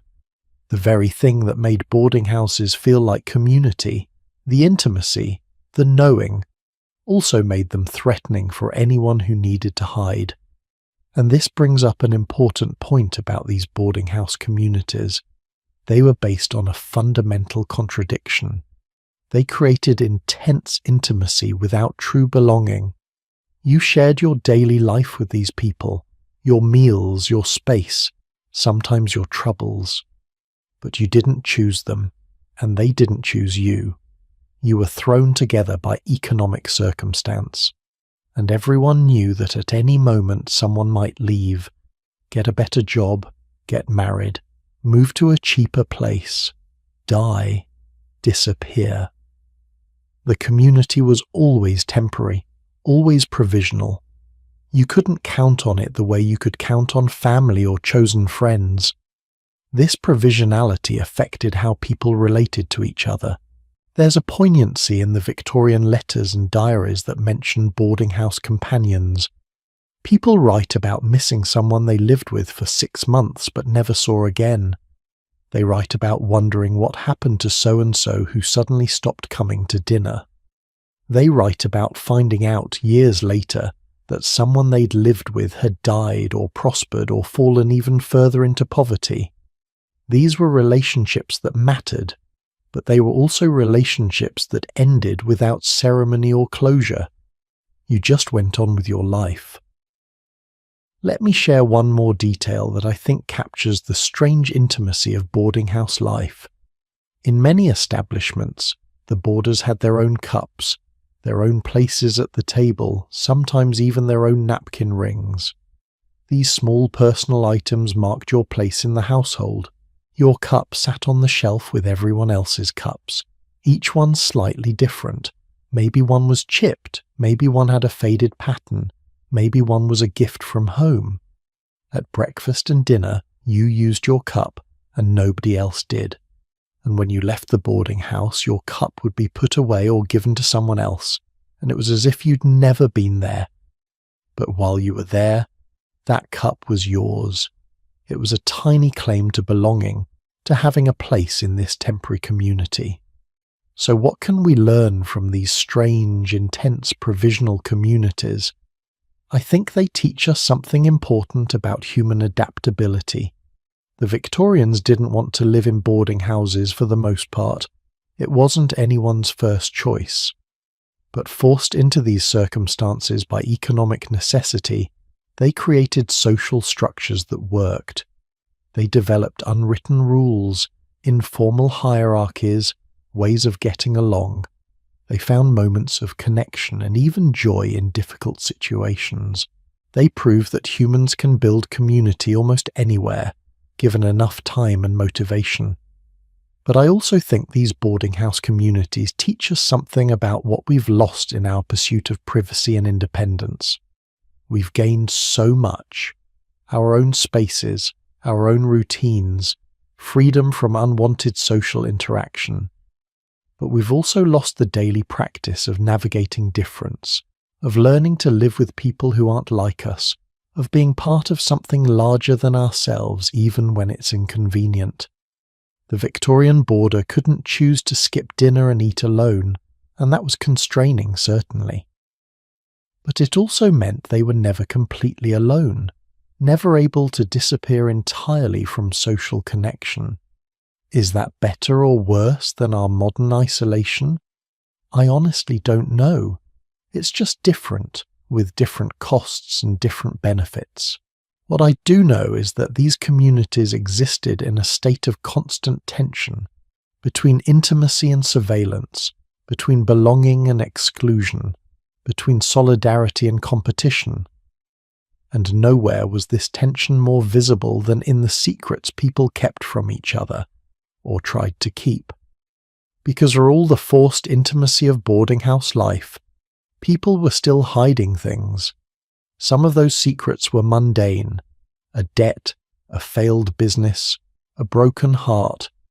But some were darker, more dangerous. And in our next section, we're going to pull back the curtain on the hidden lives of Victorian boarding house residents, on the things people didn't talk about at dinner, on the shadow side of these temporary communities. Everyone who walked through the doors of a Victorian boarding house was running from something or hiding something. That's not an exaggeration. It's a simple truth about how these places functioned. The respectable clerk in room 3 might be fleeing gambling debts. The quiet seamstress in room 7 might be using a false name to escape an abusive husband. The charming gentleman in room 9 might have a criminal record he's desperate to conceal. And everyone at the dinner table understood, without it ever being stated explicitly, that you didn't ask too many questions. Because if you started prying into other people's secrets, they might start prying into yours.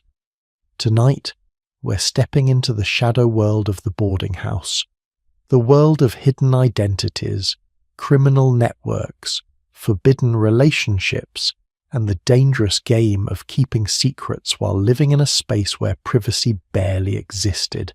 Let me tell you about a man who became notorious in the East End of London in the autumn of 1888. People called him Leather Apron, and his real name was John Pizer.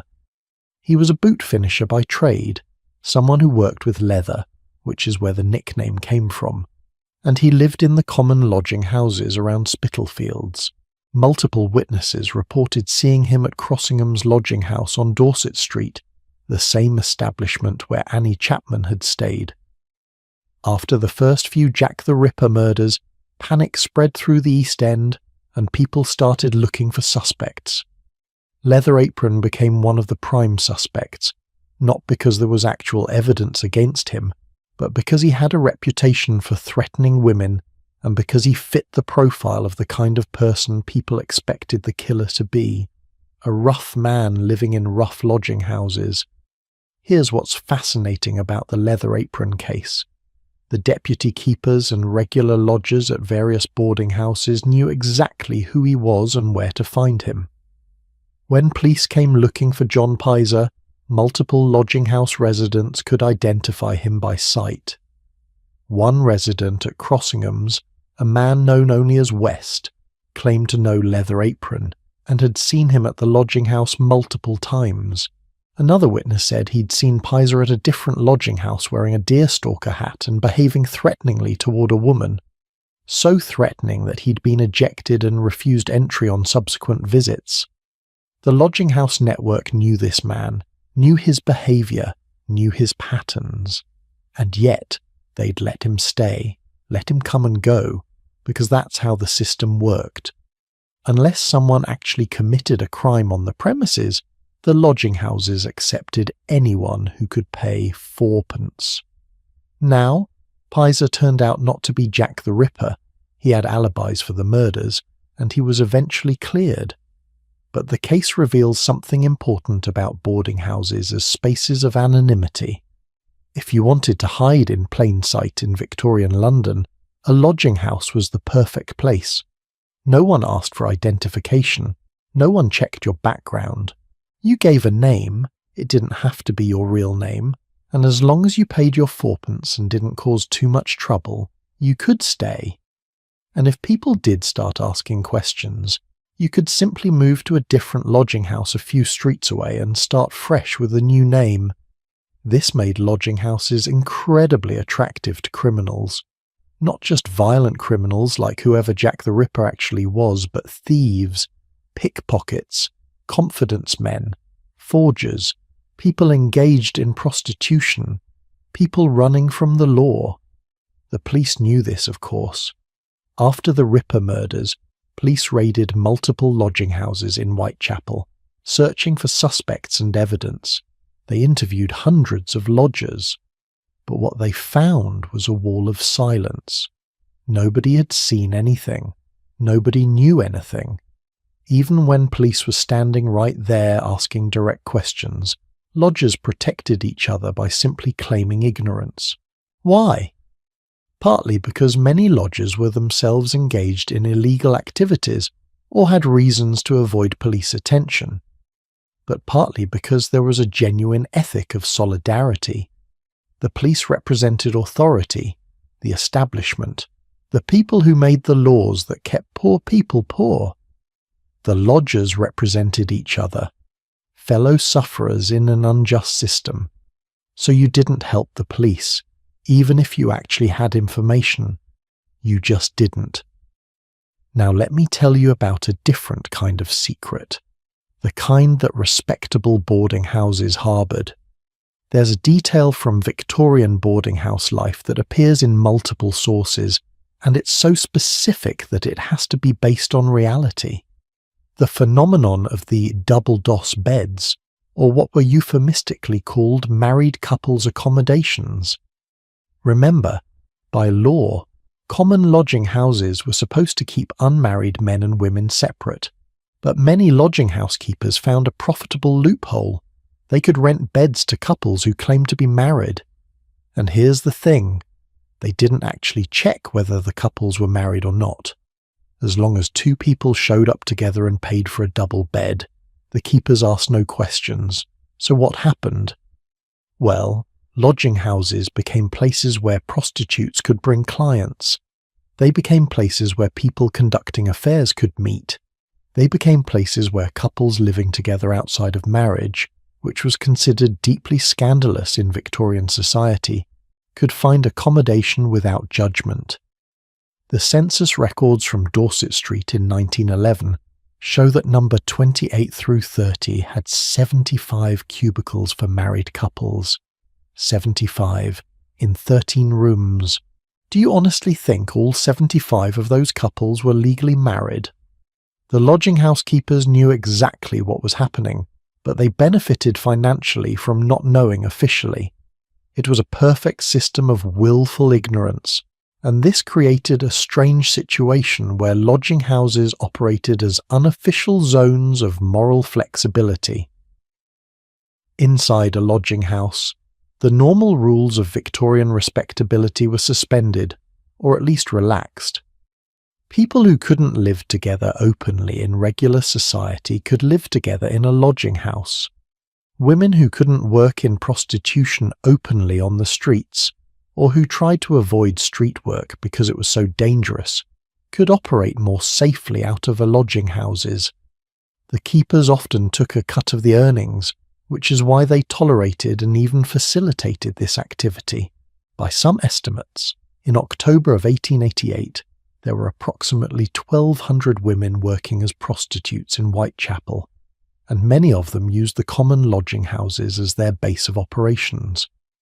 But let's talk about quieter secrets, the ones that didn't involve crime but were still carefully guarded. Think about someone who'd been bankrupt. In Victorian society, bankruptcy carried enormous shame and social stigma. If you were a middle-class person who'd failed in business and lost everything, you couldn't simply return to your previous social circle. You'd be shunned, pitied, avoided. So what did you do? You moved to a different city, gave yourself a slightly different name, took whatever work you could find, and lived in a boarding house where nobody knew your history. You reinvented yourself. The boarding house gave you that opportunity because it asked nothing about your past. Or think about someone who'd been divorced. Divorce in Victorian England was rare, difficult, and scandalous. A divorced woman, especially, was considered morally suspect and often couldn't find respectable employment or housing. But a boarding house might take her in, especially if she presented herself as a widow. Many divorced women lived as widows in boarding houses, and nobody questioned them too closely. The black dress, the sad story about a deceased husband, the lack of male visitors, it was accepted at face value. Or consider the people who were simply ashamed of their reduced circumstances. A gentleman who'd inherited money and lost it all through bad investments. A woman from a good family who'd had to take work as a shop assistant. A clergyman who'd been defrocked for some scandal. These people used boarding houses as a kind of social limbo, a place where they could exist without the full weight of their shame being visible. Their fellow boarders might suspect that their stories didn't quite add up, but the unwritten rule was that you didn't push. Here's something that strikes me as particularly poignant. Many Victorian boarding house residents lived under constant anxiety about being discovered. They'd chosen false names or new identities, and they had to maintain those identities consistently. One slip, calling yourself by your real name, mentioning a detail from your past that contradicted your story, receiving a letter addressed to you under your previous name, and your cover could be blown.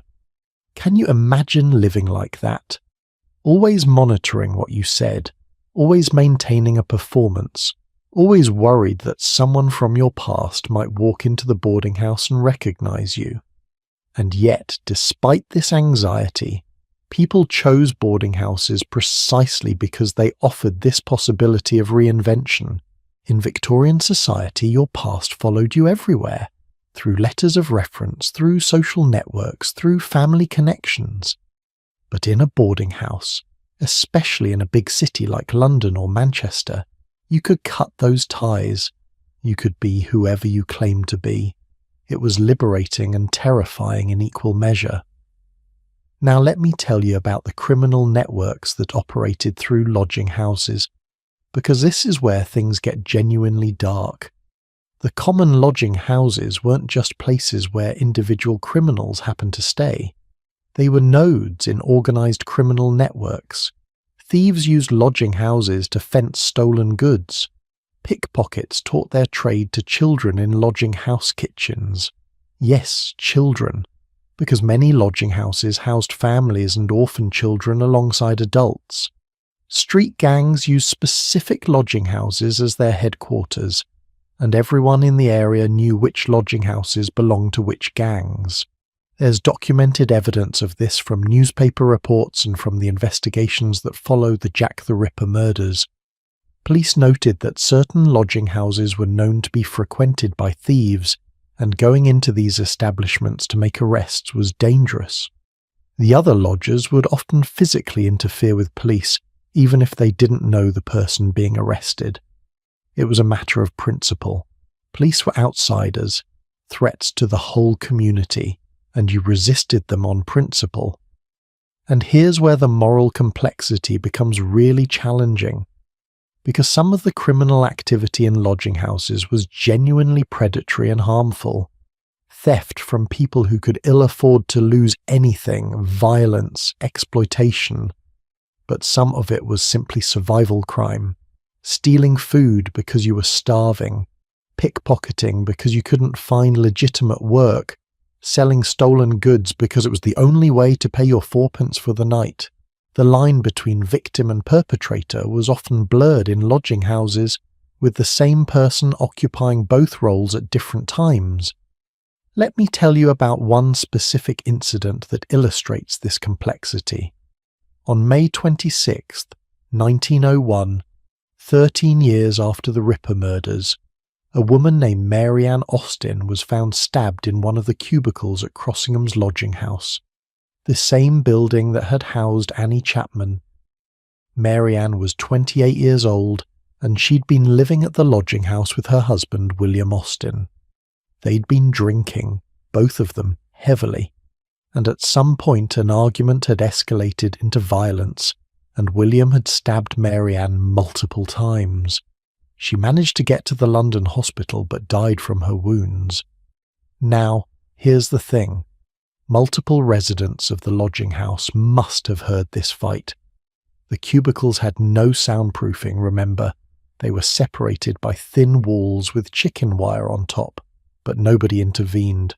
Nobody called the police until Mary Ann herself managed to get out and seek help. Why? Because intervening in domestic disputes was dangerous, and because the rule was that you minded your own business. Even when someone was being killed, people looked away. But wait, the story gets more complicated. When police investigated, they found that Mary Ann and William had been seen earlier that evening by multiple witnesses, and Mary Ann had been drunk and fighting with various people.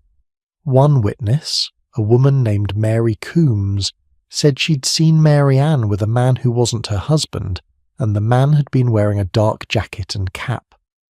Was William Austin really the killer, or had Mary Ann been killed by someone else? The police never fully resolved this question. William was arrested, but the case was murky. And what strikes me about the whole incident is how many people had pieces of information, but how difficult it was to assemble those pieces into a coherent story, because everyone in the lodging house had learned to see without seeing, to know without knowing. This selective blindness was a survival strategy. If you paid too much attention to what was happening around you in a lodging house, you'd be constantly witnessing crimes, constantly faced with moral decisions about whether to report what you'd seen or stay silent. It was easier, simpler, safer to just not see, to look at your plate during dinner, to focus on your newspaper in the kitchen, to pull your blanket over your head in the dormitory and ignore the sounds around you. But this strategy had consequences. It meant that lodging houses became spaces where terrible things could happen and nobody would intervene. It meant that vulnerable people, women, children, the elderly, the sick, were at risk, and their fellow lodgers might witness their suffering and do nothing. It meant that the community I talked about in the previous section, the solidarity, the mutual aid, had a dark underside of collective complicity in harm. And yet, and this is what makes the whole thing so morally complex, what was the alternative? If you reported crimes to the police, you were putting everyone in the lodging house at risk because police investigations meant scrutiny, questions, potential arrests of people who weren't even involved in the original crime. If you intervened in a fight, you might get hurt yourself, and you were already living so close to the edge that any injury could be catastrophic. The choice wasn't between doing the right thing and doing the wrong thing. It was between various forms of complicity, all of them unsatisfying, so the secrets piled up.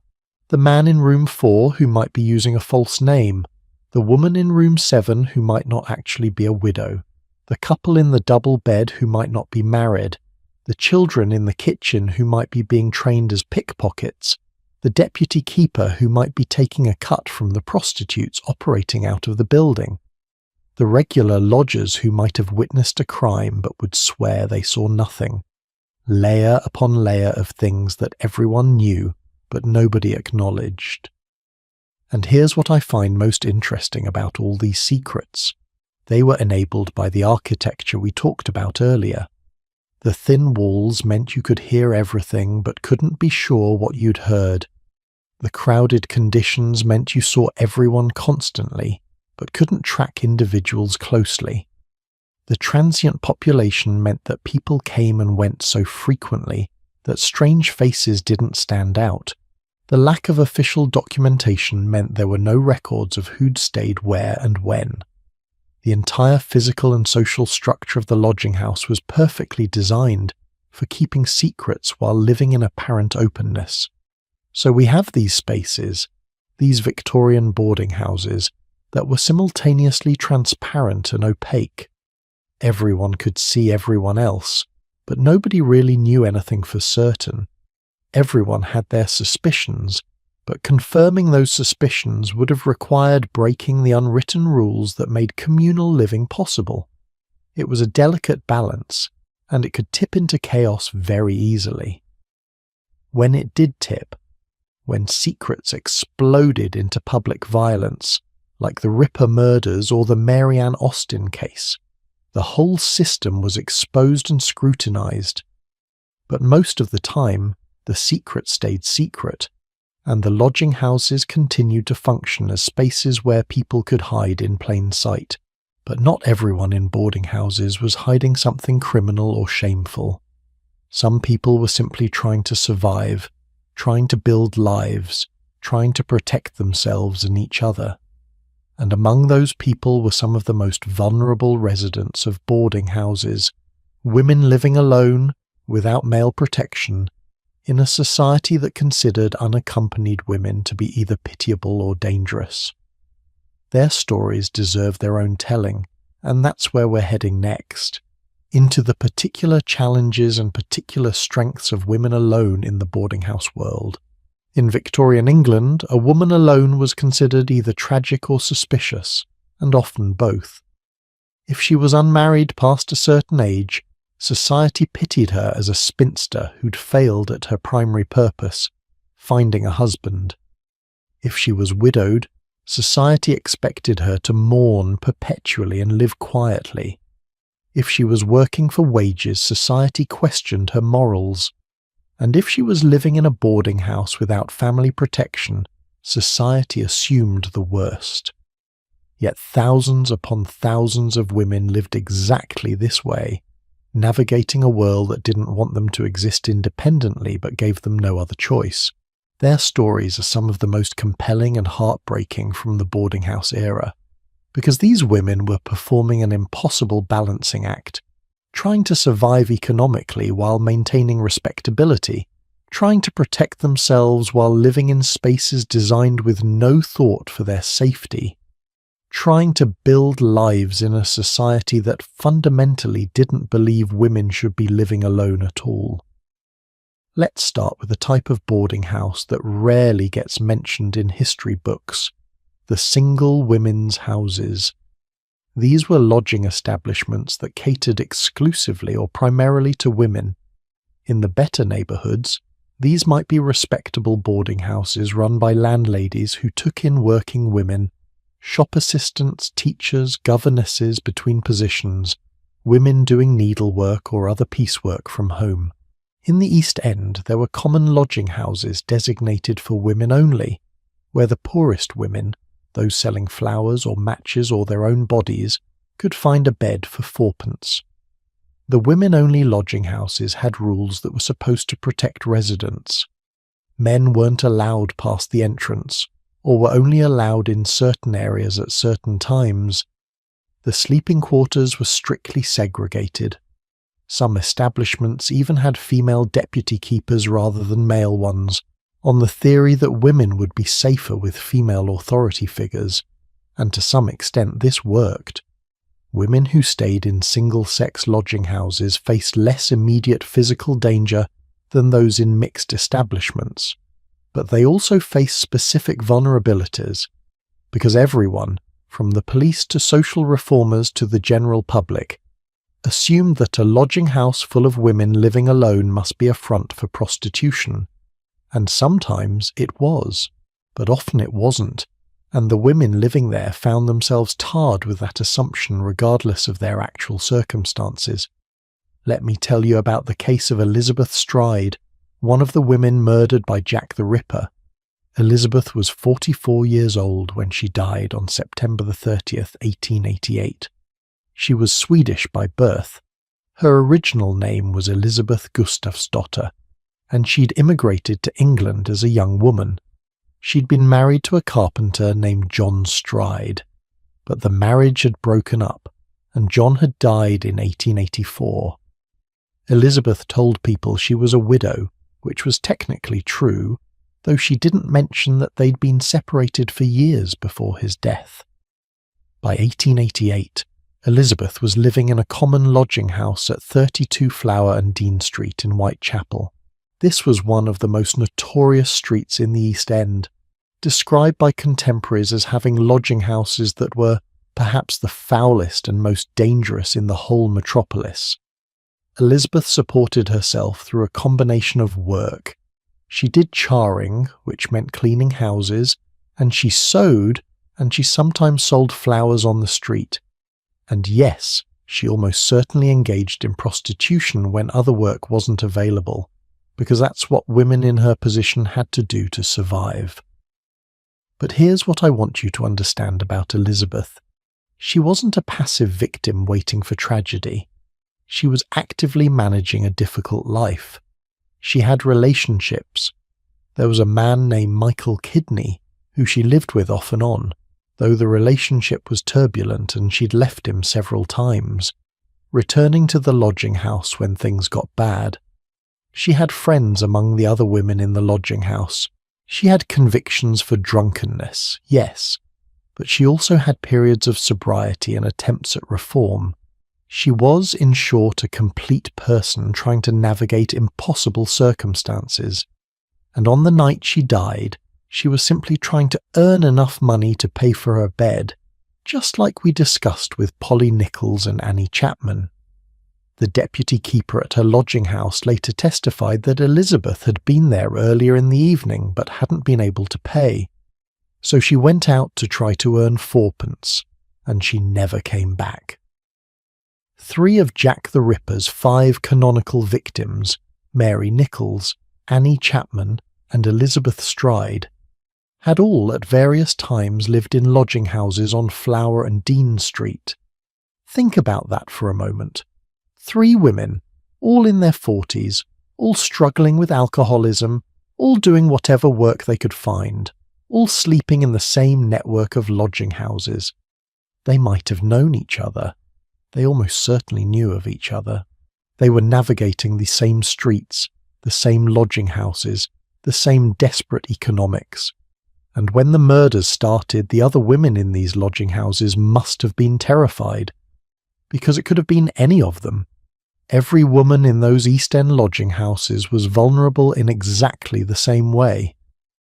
Now, I want to contrast this with the experience of middle-class women in more respectable boarding houses, because the challenges they faced were different but no less real. If you were a woman from a decent family who'd fallen on hard times, maybe your father had died, maybe you'd lost an inheritance, maybe you'd never married and needed to support yourself, you might end up in a boarding house in Bloomsbury or Pimlico. These establishments were carefully respectable. The landlady made sure her female boarders kept proper hours. She monitored who visited them. She protected their reputations, or at least tried to. But this protection came at a cost. You had almost no freedom. Victorian society believed that women needed to be protected from themselves as much as from external threats. So if you were a woman living in a respectable boarding house, you couldn't come and go as you pleased. If you came home after 10 in the evening, you'd have to explain yourself to the landlady. If a gentleman wanted to call on you, it had to be in the parlour with the door open. If you wanted to go out for the evening, the landlady would want to know where you were going and with whom. It was suffocating. You were an adult earning your own living, but you were treated like a child who couldn't be trusted. And there was constant surveillance from the other boarders. Remember, in a boarding house, everyone noticed everything. If you received letters from a man, everyone noticed. If you went out in the evening wearing your best dress, everyone noticed. If you came home looking upset or dishevelled, everyone noticed. And they judged. Victorian women were supposed to be above reproach, and the women in boarding houses judged each other mercilessly for any perceived moral slip. It was a strange contradiction. These women were all in similar situations, all struggling for respectability and survival, but instead of solidarity there was often suspicion and competition. Let me give you a specific example from Victorian literature that captures this dynamic perfectly. In the novel Voyage in the Dark by Jean Rhys, published in 1934 but set in the Victorian and Edwardian period, the protagonist Anna is a young woman living in various boarding houses in London. She's trying to work as a chorus girl, which was considered only marginally respectable, and she's constantly aware of being watched and judged by landladies and fellow boarders. At one boarding house, the landlady questions her about where she goes in the evenings. At another, a fellow boarder makes snide comments about Anna's male visitors. The surveillance is constant and it's gendered. The male boarders aren't questioned about their comings and goings, but Anna's movements are everyone's business. This reflects the real experience of women in boarding houses. Your life was never entirely your own. Now, here's a question that might not have occurred to you. What happened to women in boarding houses when they got sick? This was a genuine crisis, because sickness meant you couldn't work, which meant you couldn't pay for your bed, which meant you were out on the street, precisely when you most needed shelter and care.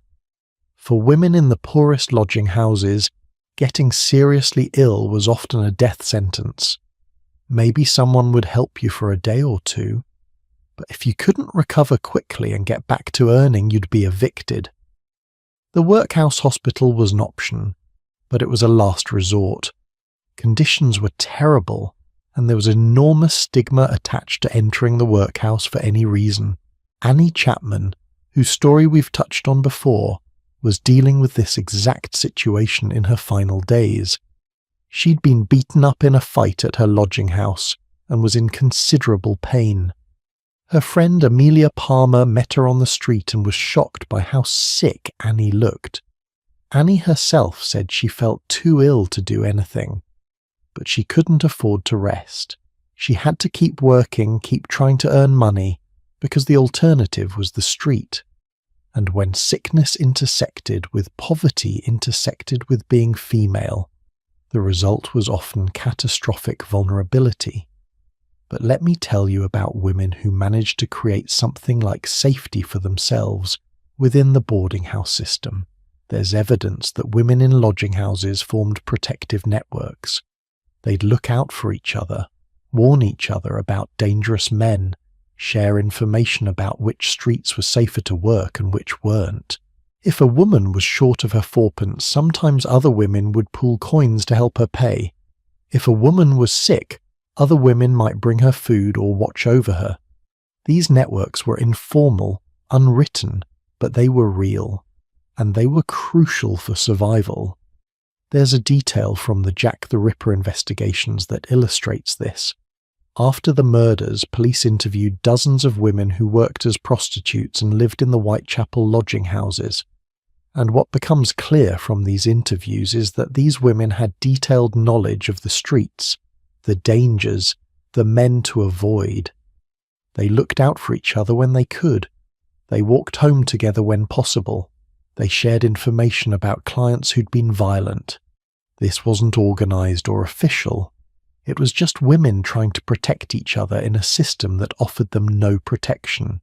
One woman who survived an attack that might have been by the Ripper, her name was Ada Wilson, was able to fight off her attacker and get help because she screamed, and other women in the lodging house heard her and came to investigate.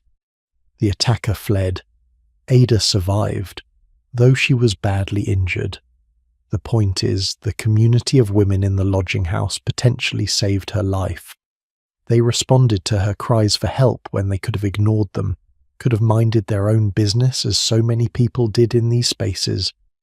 Now let's talk about a particularly vulnerable group: young women, sometimes barely more than girls, living alone in boarding houses. Victorian cities were full of young women who'd come from the countryside to work in shops, factories, or domestic service. If you were a 16-year-old girl who just arrived in London from a village in Yorkshire, where did you stay? Often in a lodging house, because you had no family in the city and nowhere else to go, and you were incredibly vulnerable to exploitation by employers, to predatory men, to landladies who might cheat you on rent, to older lodgers who might take advantage of your naivete. Social reformers in the Victorian period were obsessed with the idea of the fallen woman, the young girl who came to the city innocent and was corrupted into prostitution. And this did happen, though not in the melodramatic way the reformers imagined. What actually happened was much more mundane and much sadder. A young woman would arrive in the city with a few shillings in her pocket. She'd find work, but the wages were terrible. Shopgirls might earn 8 or 10 shillings a week, out of which they had to pay for food, lodging, and clothes. After paying for a bed and meals, they'd have almost nothing left. If they lost their job, or got sick, or had any emergency, they'd be destitute almost immediately. And destitution for a woman often led to prostitution, not because anyone forced them directly, but because it was the only way to pay for 4p for a bed. The term fourpenny hotel was sometimes used as a euphemism for prostitution itself. If someone said a woman was living in the fourpenny hotels, the implication was clear. And this linguistic slippage between the lodging house as simply a place to sleep and the lodging house as a site of sex work reveals the way Victorian society collapsed all working-class women living alone into the category of sexual availability. Whether you were actually engaged in prostitution or not, if you were a woman in a lodging house, you were suspected of it. Your respectability was always in question. So how did women maintain respectability, or at least the appearance of it, while living in boarding houses? They had strategies. If you were living in a better boarding house, you might emphasize your employment. I'm a shop assistant at Selfridges, or I'm a teacher between positions, to signal that you were earning honest money. You'd be careful about your dress, always clean and proper. You'd attend church and make sure people knew you attended church. You'd avoid any behavior that could be interpreted as flirtation or impropriety. You'd save every penny you could so that if an emergency came up, you wouldn't be immediately desperate. It was exhausting, this constant performance of respectability, but it was necessary. And here's something that makes me angry even now, more than a century later. The women who were murdered by Jack the Ripper were blamed for their own deaths. Newspaper reports emphasized that they were prostitutes, that they were drunk, that they were living in lodging houses, as if any of this justified what happened to them, as if being poor or alcoholic or engaged in sex work meant your life had less value, as if the real problem wasn't the killer but the women themselves for being vulnerable. This victim blaming was pervasive in Victorian society, and it meant that the structural issues, the poverty, the lack of options for women, the 4p system that put people on the streets, were ignored in favour of moralising about individual behaviour. But some people did understand. After Annie Chapman's murder, there were editorials asking why women were being turned out of lodging houses at 2 a.m. because they lacked 4p. Social reformers pointed out that both Polly Nichols and Annie Chapman had effectively been sent to their deaths by the lodging house system. If they'd been allowed to stay, if there'd been any flexibility in the payment system, if there'd been any safety net at all, they might have survived. But Victorian society valued property rights and financial discipline more than it valued the lives of poor women. The lodging houses couldn't stay in business if they let people stay without paying. And so the system ground on, and women continued to be vulnerable, and nothing fundamental changed. What does stay with me from all these stories, and what I hope stays with you, is the resilience of these women. They were living in a society that didn't want them to exist as independent actors, that offered them almost no protection, that blamed them for their own victimization, and still they survived. They worked. They formed friendships. They looked out for each other when they could. They maintained dignity in undignified circumstances. They were more than victims even when they became victims. They were full human beings navigating impossible situations with whatever resources they had. But these women, these working class and lower middle class women in East End lodging houses and modest Bloomsbury boarding houses, weren't the only women in the boarding house world. There was a completely different universe of middle-class boarding houses in better neighbourhoods, where different rules applied and different dramas unfolded. And that's the world we're stepping into next. The world of widowed landladies and unmarried ladies of a certain age, and the marriage market that operated around the respectable boarding house dinner table. Because if the lodging houses of the East End were about survival, the boarding houses of the middle class were about something else entirely. The desperate preservation of respectability while secretly hoping for romantic salvation. Cross the invisible line from the East End to the West End of Victorian London, from Whitechapel to Bloomsbury, and you'd enter a different universe of boarding houses entirely. The fourpence lodging houses gave way to establishments charging 3 shillings per day, 18 times as much. The crowded dormitories gave way to private rooms with actual furniture. The desperate struggle for survival gave way to a different kind of desperation. The quiet panic of middle-class people trying to maintain respectability while living in circumstances that signalled they'd failed at that very respectability. And nowhere was this tension more visible than in the peculiar social world of the middle-class boarding house, where widows and spinsters, young clerks and ageing bachelors all pretended they weren't living in a boarding house at all. They were simply sharing a pleasant domestic arrangement with like-minded people. Tonight, let's step into that world of carefully maintained fictions, where the dinner table became a stage, where every conversation was a negotiation of status, and where underneath all the politeness lurked the marriage market that everyone denied existed but everyone participated in. First, let's talk about the economics, because they're wildly different from what we discussed with the common lodging houses. A respectable boarding house in a decent London neighbourhood might charge 3 shillings for bed and breakfast, another 2 shillings for dinner, making 5 shillings per day total. That's 35 shillings per week, or roughly 182 shillings per month. For comparison, a junior clerk might earn between £80 and £120 per year. That's 1,600 to 2,400 shillings annually. So you'd be spending somewhere between 1/10 and 1/6 of your annual income just on room and board. It wasn't cheap, but it was still less expensive than renting your own apartment and buying your own furniture and cooking your own meals, especially if you were a single person who didn't have the skills or equipment to maintain a household. So who lived in these middle-class boarding houses? Young men starting out in professions, junior clerks, aspiring lawyers, medical students, journalists, minor civil servants. Young women from decent families who were working as governesses or teachers, or shop assistants in the better stores. Older unmarried women who'd never managed to marry and were living on small inheritances or annuities.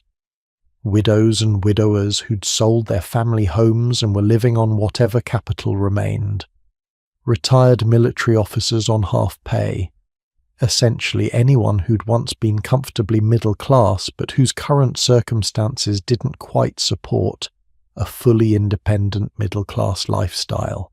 They were all in different ways people whose lives hadn't gone according to plan, and this created a very particular atmosphere. Everyone in a middle-class boarding house was acutely aware that they'd failed somehow, or at least that society saw them as having failed. A young man living in a boarding house hadn't yet achieved enough success to maintain his own establishment. An unmarried woman in a boarding house was an old maid, which Victorian society treated as both tragic and slightly ridiculous. A widow in a boarding house had lost not just her husband but her financial security. The boarding house was where you ended up when life disappointed you, and everyone there knew it, which meant everyone was simultaneously defensive about their circumstances and desperately trying to maintain the appearance of normality. Let me paint you a picture of a typical evening at a respectable Bloomsbury boarding house, based on descriptions from Victorian novels and memoirs. The bell rings at 6 o'clock for dinner. The residents emerge from their rooms and gather in the hallway, making small talk as they wait for the landlady to open the dining room doors. Everyone is dressed properly for dinner, the men in clean shirts and waistcoats, the women in respectable day dresses. Nobody would dream of coming to dinner in their work clothes or in a state of undress. When the doors open, everyone files in and takes their assigned seat at the long table. The landlady sits at the head, presiding. If there's a gentleman of particular distinction or age, he might sit at the foot of the table playing the role of quasi-patriarch. The food is served family style just like in the working-class lodging houses, but the quality is much better. There's a proper soup course, then a main course of roasted meat with vegetables, then a pudding for dessert. The portions are adequate but not generous. The landlady is running a business after all, and food costs money, but it's cooked well, served on decent china, and presented with some care. Wine is not usually included, but you might be able to purchase a glass for an extra charge. Tea or coffee is provided with dessert. And throughout this meal, conversation happens. This is where the boarding house becomes a theatre. Because what do you talk about? You can't be too personal. That would be inappropriate among people who aren't family. You can't complain too much about your circumstances. That would reveal your failure too nakedly. You can't be completely silent. That would be rude. So people develop a peculiar kind of boarding house conversation, superficial enough to be safe, but engaging enough to be sociable. The weather, the theatre, the news, mild gossip about public figures, safe topics that allow everyone to participate without revealing too much. But underneath this bland surface, alliances are forming and judgments are being made. The young clerk is trying to impress the pretty governess without the landlady noticing. The older spinster is establishing her superiority over the younger spinster by displaying more refined manners. The retired military officer is boring everyone with stories from his service days, but nobody tells him to stop because he's paying for the best room in the house. The widow is carefully neutral, trying not to give offence to anyone because she can't afford to lose her place if the landlady takes against her. It's exhausting, this constant performance of gentility while everyone is secretly assessing everyone else. Charles Dickens captured this world perfectly in his sketch, The Boarding House, published in 1836. He describes a boarding house on Great Coram Street in Bloomsbury, run by a widow named Mistress Tibbs. The house is home to various characters: Mr. Tibbs, the landlady's henpecked husband, Mr. Simpson, a young clerk, Mr. Calton, a law student, two unmarried sisters who are desperate to find husbands, and various other types. Dickens describes the social dynamics with razor-sharp observation. The unmarried ladies are extremely marriageable, meaning they're hunting for husbands among the male boarders. The male boarders are aware of this and alternately flattered and annoyed by the attention. The landlady is trying to maintain order while also extracting maximum profit, and everyone is pretending that this is a private family home, not a commercial enterprise. One scene Dickens describes is particularly telling. A wealthy widow named Mistress Bloss arrives at the boarding house, and immediately all the unmarried male boarders start competing for her attention, because a widow with money represents a potential escape from boarding house life. One of them, Mr. Gobbler, moves fast, too fast. He proposes to Mistress Bloss within days of her arrival, and she accepts. The other boarders are shocked and envious. There's a scandal when Mr. Gobbler is discovered late at night outside Mistress Bloss's room, though whether anything improper actually happened is left ambiguous. The point is, Dickens is showing us that beneath the veneer of respectability, the boarding house is a marriage market where people are constantly calculating their options and opportunities. And this wasn't just Dickens being satirical. This really happened. Middle-class boarding houses were one of the few places where unmarried men and women interacted regularly without direct family supervision. Yes, there was the landlady watching everything, but she couldn't monitor every conversation, every glance, every moment of flirtation. And so, romances developed, engagements happened, marriages occurred. Some of these relationships were genuine love matches, others were more calculated. Two people deciding that marrying each other was preferable to remaining in the boarding house indefinitely. But here's where things get complicated, and sometimes sad. What about the people who wanted to marry but couldn't attract a partner? What about the women who were dismissed as too old, too plain, too poor? What about the men who were seen as too unsuccessful, too awkward, too boring? They remained in the boarding house year after year, watching other people pair off and leave while they stayed behind. And Victorian society was merciless in its judgment of these people, particularly unmarried women past a certain age. There's a character type that appears over and over in Victorian literature, the aging spinster in the boarding house, desperate for male attention, pathetically trying to seem younger or prettier or more interesting than she is, and being mocked for it by everyone around her. Dickens has these characters, Thackeray has these characters, Trollope has these characters, and it's played for comedy. Look at these silly women who think they can still attract a husband. But underneath the comedy is cruelty. These were real women, living real lives, trying to find connection and security in a system that offered them very few options. And instead of sympathy, society gave them ridicule. The male equivalent existed too. The aging bachelor who'd never quite made enough money to support a wife, who lived in boarding houses year after year, becoming set in his ways, increasingly irrelevant to the younger boarders, eventually dying alone in his rented room and being remembered by nobody. Victorian literature treats these characters with more pathos than it gives the spinsters, but there's still a sense that they've failed somehow, that they've missed the point of life. Now let me tell you about a different aspect of middle-class boarding house life that's equally fascinating. The question of what was actually included in your rent. Remember how I mentioned that respectable boarding houses often had hidden fees? This was a constant source of conflict. The landlady would advertise comfortable lodgings at 15 shillings per week, which sounded reasonable. But then you'd discover that this didn't include coal for your fireplace. That was extra. It didn't include candles or oil for your lamp. That was extra. It didn't include the use of the front parlour. That was extra. It didn't include laundry. Definitely extra. It might not even include boot blacking, the service of having your boots cleaned and polished. By the time you added up all these extras, you might be paying 20 or 25 shillings per week instead of 15. And confronting the landlady about these charges was fraught with difficulty.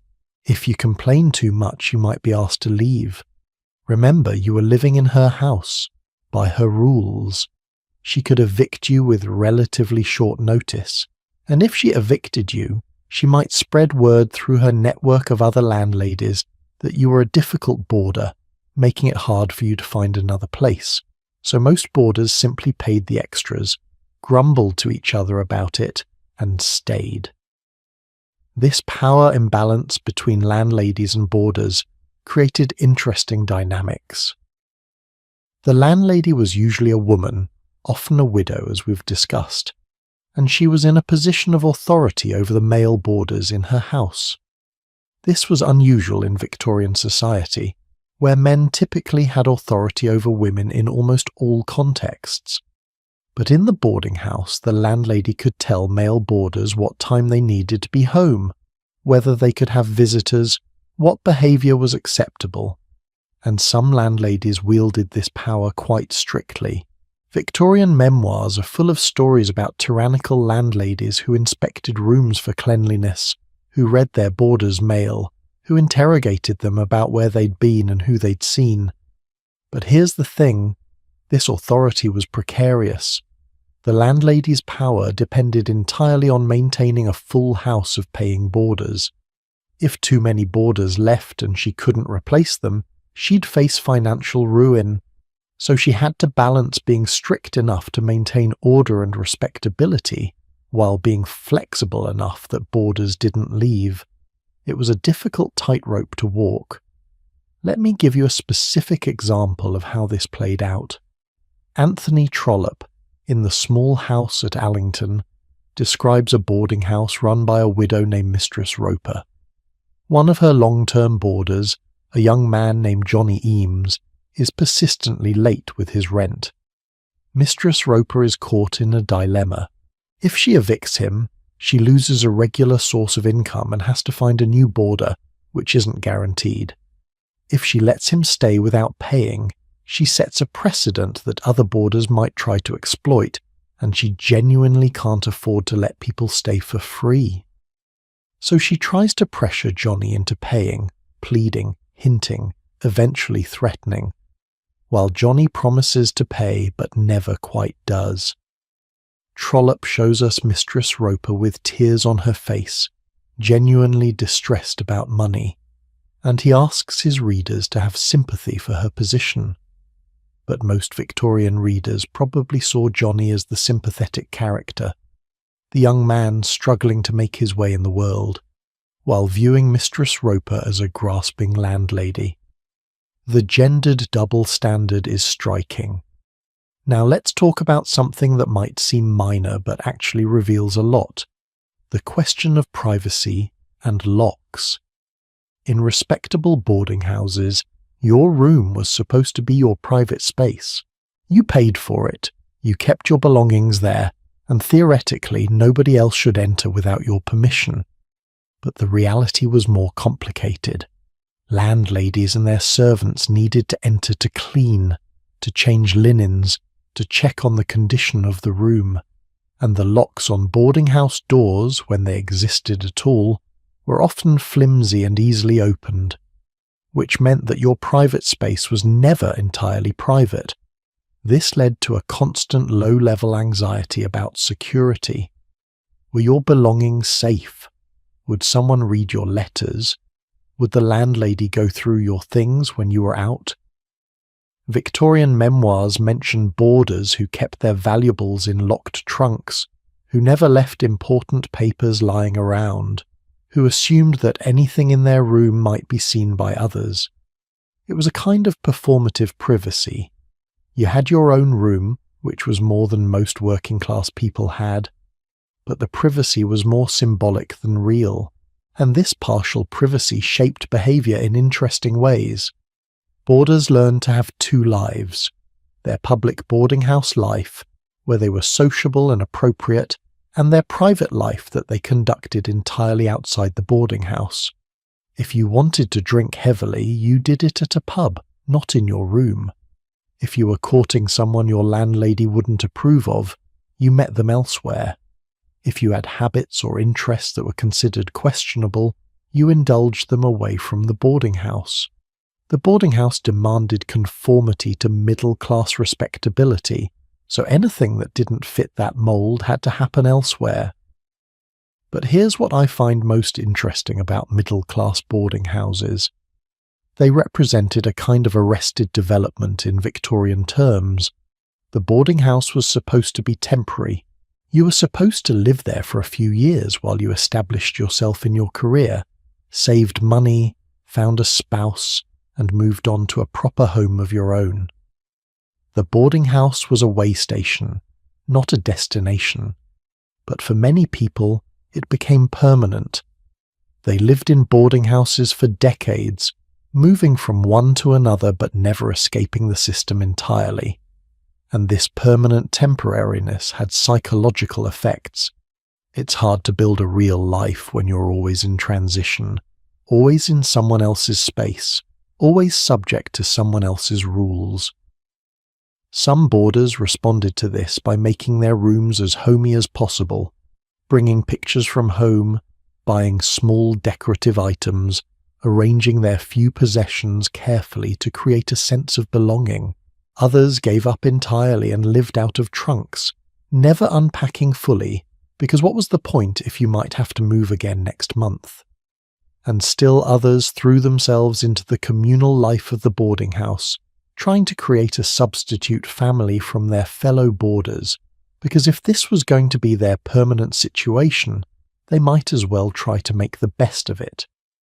So we have these parallel universes of boarding house life, the fourpence lodging houses of the East End where survival was the daily struggle, and the middle-class boarding houses of Bloomsbury where respectability was the obsession.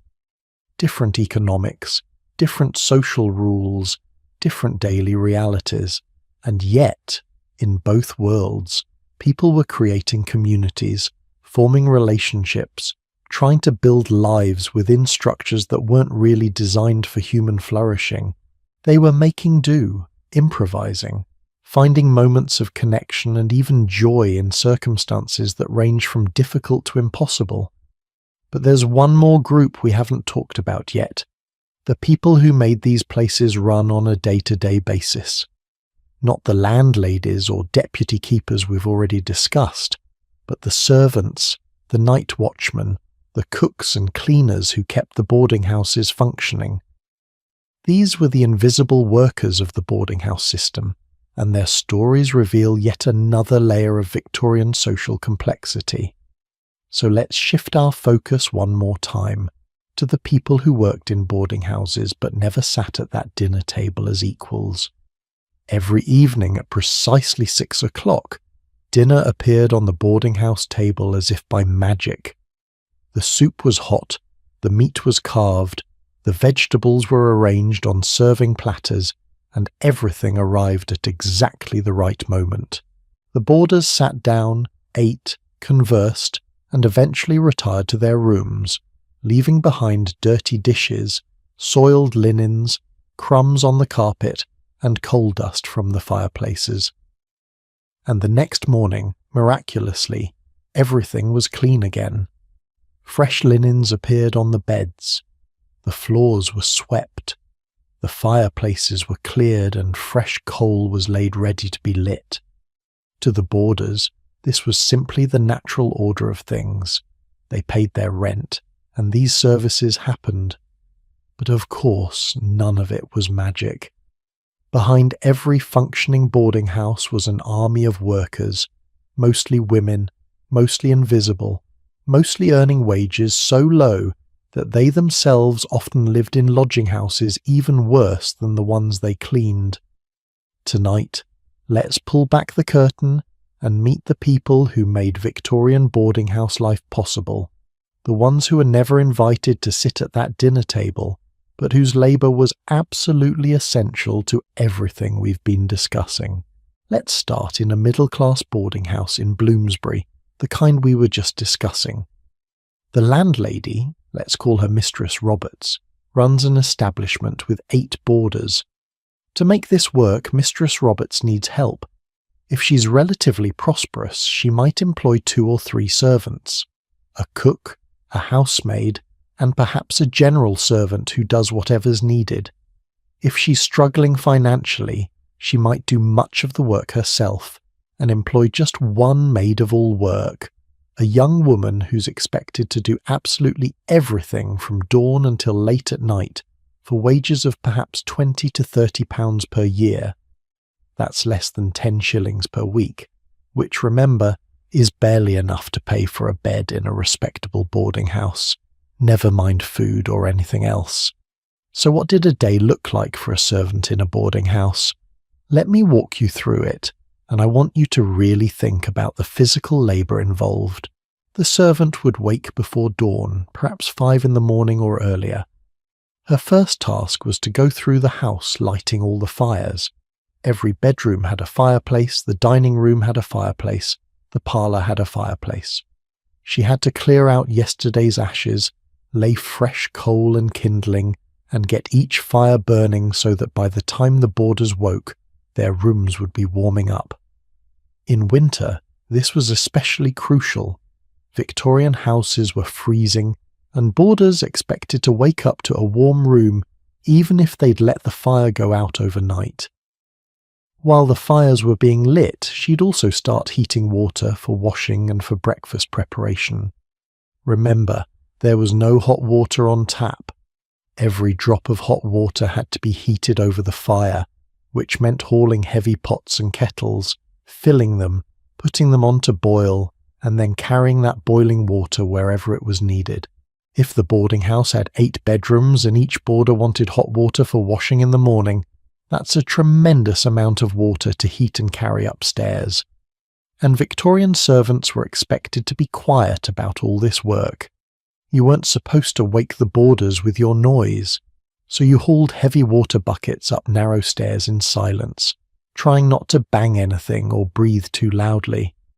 By 7 or 7:30, breakfast needed to be ready. The cook, if there was one, would prepare the meal: eggs, bacon, toast, perhaps kippers or porridge. The housemaid would set the dining room table, making sure everything was arranged properly. At the appointed time, the boarders would come down, eat their breakfast, and then leave for work or their daily activities. And as soon as they left the dining room, the servants would clear the table, wash all the dishes, sweep the dining room, and begin preparing for the next meal. But that's just breakfast. After breakfast came the morning cleaning. Every bedroom needed to be attended to. Beds made, chamber pots emptied and cleaned, floors swept, surfaces dusted. The parlour needed cleaning. The hallways needed sweeping. The front steps needed scrubbing. This was important because the condition of your front steps signalled to the neighbourhood whether your house was respectable or not. In the afternoon came preparation for dinner, which we've already discussed was the major meal of the day. This meant shopping for ingredients, preparing multiple courses, timing everything so it all came out hot at the same time, then serving the dinner, clearing the dinner, washing the dishes, cleaning the dining room again, then preparing tea for the evening, and finally, late at night, banking the fires so they wouldn't go out completely, but wouldn't consume too much coal either, doing any last bits of tidying and collapsing into bed, only to wake up before dawn and do it all again. This was 6 days a week. 7 days a week, actually, because even on Sundays there were meals to prepare and basic cleaning to do. Those servants might get a few hours off to attend church, and the wages for this. A maid-of-all-work in a boarding house might earn £25 per year plus room and board. That sounds like the room and board is a benefit, but think about what it actually meant. The servants' room was usually in the attic or basement, the coldest and least comfortable part of the house. It might not even have a window. The servant ate in the kitchen, and her meals were typically leftovers from what the boarders had eaten. or cheaper food that wasn't considered good enough for the boarders. She was living in the house, but definitely not part of the household. Now, here's something that might surprise you. Many boarding house servants were themselves living on the edge of becoming boarding house residents of the poorest kind. If a servant lost her position, and positions could be lost for almost any reason, from breaking a dish to the landlady simply deciding she couldn't afford to employ anyone anymore, she'd have no income and would need to find another position immediately. While looking for work, she'd need somewhere to stay, and that somewhere was often a common lodging house in the East End, where she'd pay 4p per night out of her rapidly dwindling savings until she found a new position. So there was this strange fluidity between being a boarding house worker and being a boarding house resident. The woman who served your dinner at a respectable Bloomsbury boarding house might, 2 months later after losing her position, be sleeping in a dormitory on Dorset Street. The woman who cleaned your room might have once been a lodger herself and might be again. This was part of the precariousness of working-class Victorian life. You were always just one piece of bad luck away from falling down another rung of the ladder. Now let's shift to the common lodging houses of the East End, because the worker situation there was quite different. These establishments didn't have servants in the traditional sense. Instead, they had deputy keepers and night watchmen, people who were themselves barely a step above the lodgers. We've mentioned deputy keepers before, but let me tell you more about what this position actually entailed. A deputy keeper at a lodging house like Crossingham's on Dorset Street was responsible for collecting money from lodgers, maintaining basic order, and dealing with problems as they arose. This could mean anything from breaking up fights to evicting people who couldn't pay to calling a doctor if someone was seriously ill to dealing with the police if they came asking questions. It was a position that required toughness, street smarts, and the ability to navigate between the world of the lodgers and the world of the authorities. Many deputy keepers had criminal backgrounds themselves. They understood the world of the lodgers because they came from that world. And this created interesting moral situations. Remember Timothy Donovan, the deputy keeper at Crossingham's who turned Annie Chapman away the night she was murdered? He wasn't a bad person. By all accounts, he was actually disturbed by her death and questioned his own decision afterward. But his job required him to enforce rules that sometimes had deadly consequences. If he let people stay without paying, word would spread, and soon everyone would expect to stay without paying, and the lodging house would go out of business. But enforcing the rules meant putting vulnerable people on the street at 2 a.m. What would you have done in his position? It's easy to judge from a distance, but the moral choices available to him were all bad. The night watchmen had a slightly different role. They were typically employed to watch over the lodging house at night, making sure nobody stole from the other lodgers, making sure no fires broke out, dealing with anyone who became drunk and disorderly. John Evans, who worked as night watchman at Crossingham's, was the one who was sent to ask Annie Chapman for her 4p at 1:45 in the morning. He then escorted her out when she couldn't pay. He later testified that she seemed tipsy but not drunk, and that he'd watched her walk away down Dorset Street. He was just doing his job. But his job put her on the street where she was killed. Here's something that illustrates the complicated position of these workers. They knew things about the lodgers that nobody else knew, but they couldn't necessarily act on that knowledge. A deputy keeper saw who came and went, who associated with whom, who was flush with money one day and broke the next. A deputy keeper heard conversations, witnessed conflicts, saw suspicious behaviour. In any normal employment, you might be expected to report criminal activity to the police. But in a lodging house, the unwritten rule was that you didn't inform on the lodgers unless absolutely necessary, because your ability to do your job depended on maintaining some degree of trust with the lodger population. You were caught between competing loyalties to the law, to your employer, to the lodgers, to your own safety. Let me tell you about another category of boarding house worker that's particularly interesting. The people who provided specialized services. In some common lodging houses, there were people who would do boot blacking for a penny, cleaning and polishing the lodgers' boots. There were women who would do laundry for lodgers who couldn't afford to take their clothes to a commercial laundry. There were men who would run errands or carry messages for a few pennies.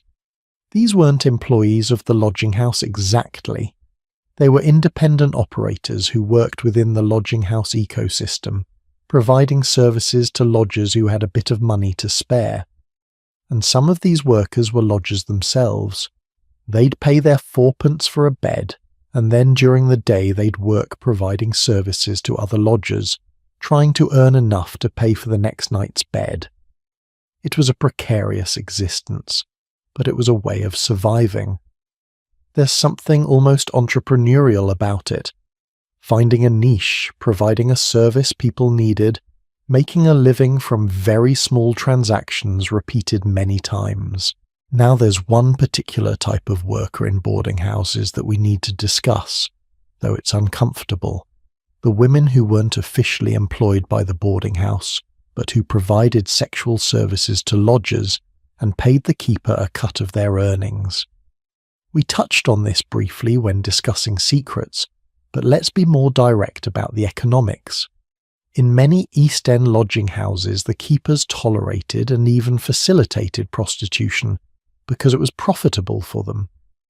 A woman working as a prostitute might give the deputy keeper a shilling or two from each client she brought to the lodging house. Multiply that by several women and several clients per night, and it could be a significant income stream for the keeper. This created a situation where the keepers had a financial incentive to protect these women, at least up to a point. If a client became violent, the keeper might intervene because losing a regular worker meant losing money. But if the police came asking questions, the keeper might throw the women under the proverbial bus to protect himself and the establishment. The women were in a desperately vulnerable position, dependent on the keeper's tolerance, subject to violence from clients, at constant risk of arrest. And yet, this was still preferable to working the streets without any base of operations at all, because at least in a lodging house, there was some minimal shelter and some minimal protection. Let me tell you about a specific case that illustrates this dynamic. There was a discharged policeman who worked as a boot black and general helper at a lodging house in the East End. Contemporary accounts describe him as someone who would clean boots and run errands when he was sober, but he was frequently drunk and unreliable. He was given a temporary place to stay in the kitchen of the lodging house in exchange for these odd jobs. He occupied this strange position, neither quite a worker nor quite a lodger, doing just enough work to justify his presence, but not enough to be considered employed. And this seems to have been fairly common. Lodging houses had these marginal figures who existed in the cracks of the system, providing labour when they could, being tolerated when they couldn't. What strikes me about all these workers, the servants in respectable boarding houses, the deputy keepers in common lodging houses, the boot blacks and laundresses and errand runners, is how invisible they were to the boarders. The boarders interacted with these workers constantly, of course. They handed fourpence to the deputy keeper, they gave their dirty boots to the boot black, they passed servants on the stairs. But in most boarding house memoirs and letters, these workers are barely mentioned. They're assumed, like furniture. The fact that someone cleaned your room is noted only if they didn't clean it well enough. The fact that someone cooked your dinner is mentioned only if the food was bad. This invisibility was part of the Victorian class system. Working class people were supposed to be invisible to their social superiors. You weren't supposed to look at servants too closely, or think about their lives, or wonder where they went when they weren't working for you. They were meant to facilitate your life without intruding on your consciousness. And this meant that the actual labour required to make boarding houses function was rendered invisible, which in turn meant that nobody thought very hard about whether the people doing that labour were being paid fairly or treated decently. But here's what I find remarkable.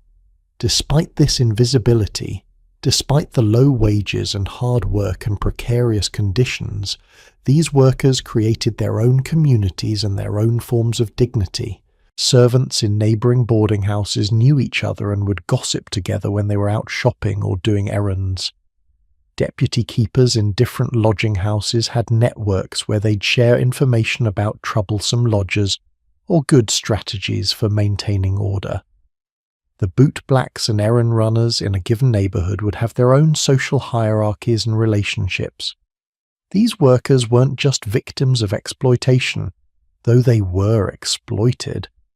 They were also people making lives for themselves within the constraints they faced, finding moments of pleasure and connection even in difficult circumstances. And sometimes these workers showed extraordinary kindness despite having so little themselves.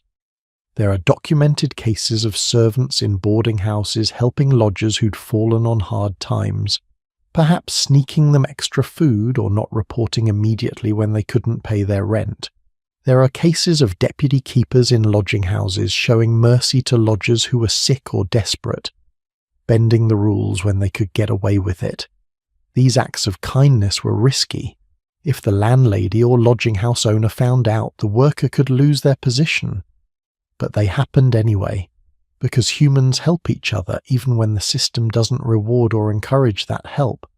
So we have yet another layer of complexity in the boarding house world. We've talked about the landladies trying to make a living. We've talked about the lodgers trying to survive. Now we've seen the workers who made it all function, the people whose labour was essential but whose lives were barely acknowledged. And all of these people, landladies, lodgers, workers, were caught in the same basic trap. They were trying to live with dignity in a system that made dignity very difficult to maintain. They were improvising survival strategies, creating communities, showing kindness when possible, and sometimes making hard choices that had terrible consequences. But we've been focusing on people, on their relationships, their struggles, their strategies for survival. Now it's time to look at the physical reality that shaped all of these human stories. Because boarding houses weren't just social environments, they were physical environments, and the physical conditions in these places had profound effects on health, disease, and mortality. So let's turn our attention to something deeply unpleasant, but absolutely essential to understanding boarding house life: the disease, the vermin, the filth, and the smell of death that haunted these spaces. Imagine trying to sleep while bedbugs crawl across your skin, biting you dozens of times throughout the night. Imagine waking up covered in welts, your sheets stained with blood, your blood and the blood of crushed insects. Imagine sharing a room with 30 other people, some of whom are coughing up blood from tuberculosis, their wet, rattling coughs echoing through the darkness hour after hour. Imagine the smell, unwashed bodies, yes, but also chamber pots that haven't been emptied, rotting food, damp mould growing on the walls, the sweet, sick smell of infection and disease. This wasn't an occasional bad experience in Victorian boarding houses. For hundreds of thousands of people, this was daily life, night after night, year after year. Tonight we're confronting the brutal physical reality of boarding house existence, the diseases that flourished in these overcrowded spaces, the parasites that fed on desperate people, and the toll that these conditions took on human bodies and human lives. Let's start with the most visible problem: vermin. And I don't mean this as metaphor. I mean actual creatures living alongside the human residents of boarding houses, Bedbugs were so common in Victorian lodging houses that their presence was simply assumed. The question wasn't whether a lodging house had bedbugs, but how bad the infestation was. These insects live in cracks in walls, in mattress seams, in bed frames, and they come out at night to feed on sleeping humans. A severe infestation could mean being bitten 50 or 100 times in a single night. The itching was maddening, and scratching the bites could lead to infections. But bedbugs weren't the worst of it. Lice were even more common. Head lice, body lice, pubic lice. These parasites spread easily in crowded conditions where people shared beds or sat close together. And lice weren't just irritating, they could carry diseases. Body lice in particular were vectors for typhus, a potentially deadly bacterial infection that caused high fever, headaches, and a characteristic rash. Typhus outbreaks were common in Victorian slums and lodging houses, killing thousands of people. And then there were rats. Victorian London was overrun with rats, and lodging houses provided perfect habitat. Plenty of food scraps, warm spaces to nest, and endless hiding places. Rats carried fleas, and those fleas could carry bubonic plague. While the Great Plague epidemics were long past by the Victorian era, sporadic cases still occurred, and the rat population meant the threat was never entirely gone. More commonly, rats spread other diseases through their droppings and urine, which contaminated food and water supplies. Mice were everywhere too, though they were considered less dangerous than rats. But having mice running across your face while you slept, or finding mouse droppings in your bread, or discovering that mice had chewed through your only spare shirt, these were regular occurrences that added to the general misery of lodging house life. Now let me tell you about something that might seem like a small detail, but actually reveals a lot about conditions in these places: the bedding. In common lodging houses, the mattresses were typically thin pallets stuffed with straw or horsehair. These mattresses were rarely, if ever, properly cleaned. Regulations passed in 1851 required that bed linens be washed at least once per week, but enforcement was practically non-existent. In reality, sheets might go weeks or even months without being washed. And remember, these beds were used by different people night after night. Someone might sleep in a bed for one night, then move on, and someone else would take that same bed the next night, sleeping on sheets that still carried the sweat, skin cells, and whatever diseases the previous occupant might have had. To combat theft, many lodging houses stamped their blankets with the word "stolen" in large letters. This practice tells us two things. First, that theft of bedding was common enough to require deterrence, and second, that the bedding had some value. It was worth stealing despite being filthy and infested. That's how desperate people were for basic necessities like blankets. The lack of proper washing facilities made everything worse. In the poorest lodging houses, there might be only 1 or 2 wash basins for 50 or 100 people. There was no hot running water, of course. Any hot water had to be heated over a fire and carried to where it was needed. Most lodgers simply didn't wash properly. They might splash cold water on their faces in the morning, but a proper bath, that was a luxury that happened rarely if ever. Imagine wearing the same clothes day after day, sleeping in them, working in them, with no way to really clean either the clothes or your body.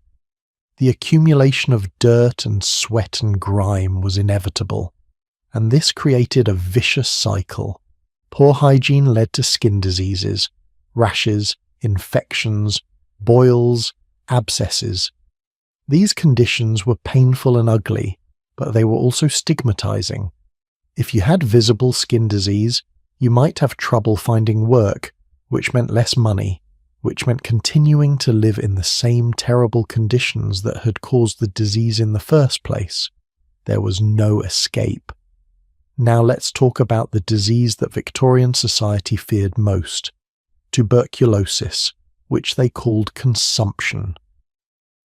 This bacterial infection primarily affects the lungs, causing a chronic cough, fever, night sweats, and progressive wasting of the body, hence the name consumption, because it seemed to consume the person from within. Tuberculosis spreads through the air when an infected person coughs or sneezes, which means crowded, poorly ventilated spaces are perfect for transmission. And what were lodging houses if not crowded, poorly ventilated spaces? The statistics are staggering. In the late 19th century, tuberculosis killed approximately 1 in 7 people in England. In overcrowded urban areas, the death rate was even higher, and lodging house residents were at particularly high risk because they were breathing the same air as dozens of other people night after night. If one person in a dormitory had active tuberculosis, and many did, everyone else in that room was being exposed constantly. Some people's immune systems could fight off the infection. Others developed latent tuberculosis that might activate years later, and still others developed active disease and began the slow decline toward death. There was no effective treatment for tuberculosis in the Victorian era. The disease could take months or years to kill you, during which time you'd grow progressively weaker, cough more and more, lose weight, run fevers. If you were wealthy, you might be sent to a sanatorium in the mountains or countryside, where fresh air and rest might help your body fight the infection. But if you were living in a lodging house, you stayed in that crowded dormitory, coughing through the night, spreading the disease to everyone around you until you either recovered, which was rare, or died. Let me tell you about the physical symptoms that lodgers would have experienced regularly. Chronic cough from tuberculosis or other respiratory infections, diarrhea from contaminated food and water, typhoid fever, cholera, and various gastrointestinal infections were common. Fever and chills from a dozen different diseases, headaches, body aches, exhaustion. Dental problems because virtually nobody had access to dental care, rotting teeth, abscesses, the constant low-grade pain of untreated cavities. Malnutrition because the diet was inadequate, scurvy from lack of vitamin C, rickets from lack of vitamin D, anemia from lack of iron, vision problems that couldn't be corrected because eyeglasses were expensive, hearing loss from untreated infections, and for women there were additional health problems, reproductive health issues that couldn't be discussed or treated properly, complications from pregnancy and childbirth, which were dangerous even for wealthy women, but potentially deadly for women living in poverty, the physical toll of prostitution, sexually transmitted infections, injuries from violent clients, repeated unwanted pregnancies. Victorian society offered these women essentially no medical care and no sympathy. Here's a detail that haunts me.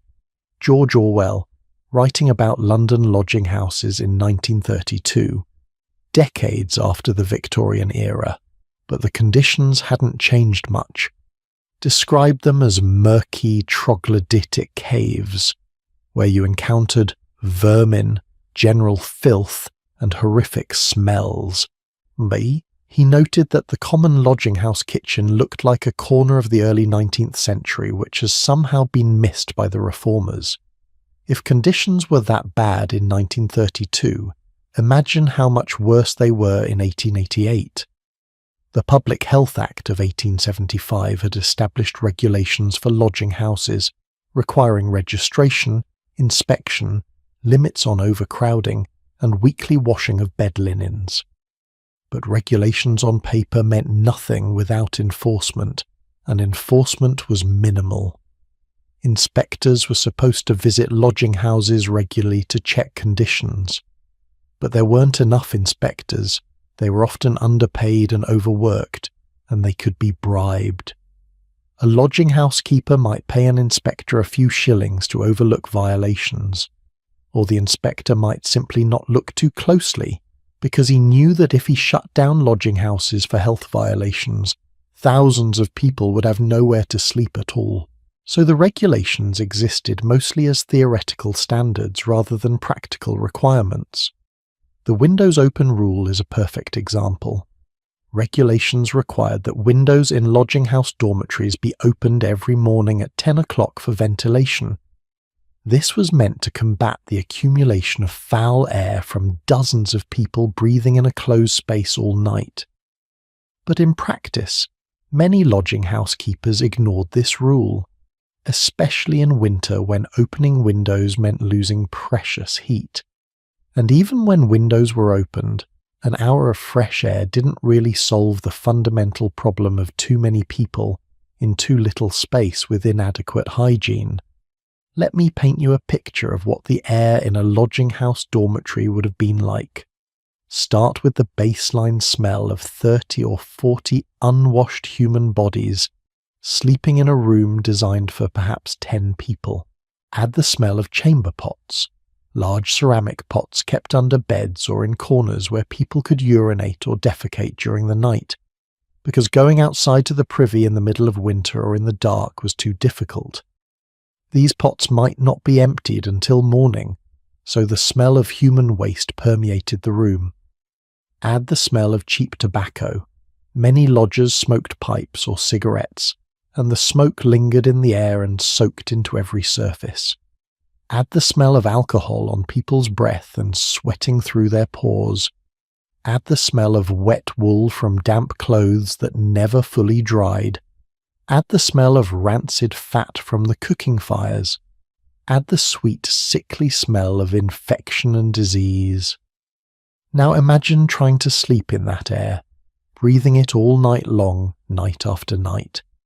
And the physical sensation of dampness was constant. Victorian buildings, especially older ones, often had problems with rising damp, moisture from the ground seeping up through the walls, combined with condensation from so many people breathing in a closed space. The walls would literally run with water. This dampness encouraged the growth of mold and mildew, which caused respiratory problems and made the whole environment feel clammy and cold. Blankets felt damp. Clothes felt damp. Everything was slightly wet all the time and nothing ever fully dried out. Now the respectable middle-class boarding houses in better neighbourhoods weren't quite this bad. They had better ventilation, fewer people per room, higher standards of cleanliness. But they still had problems.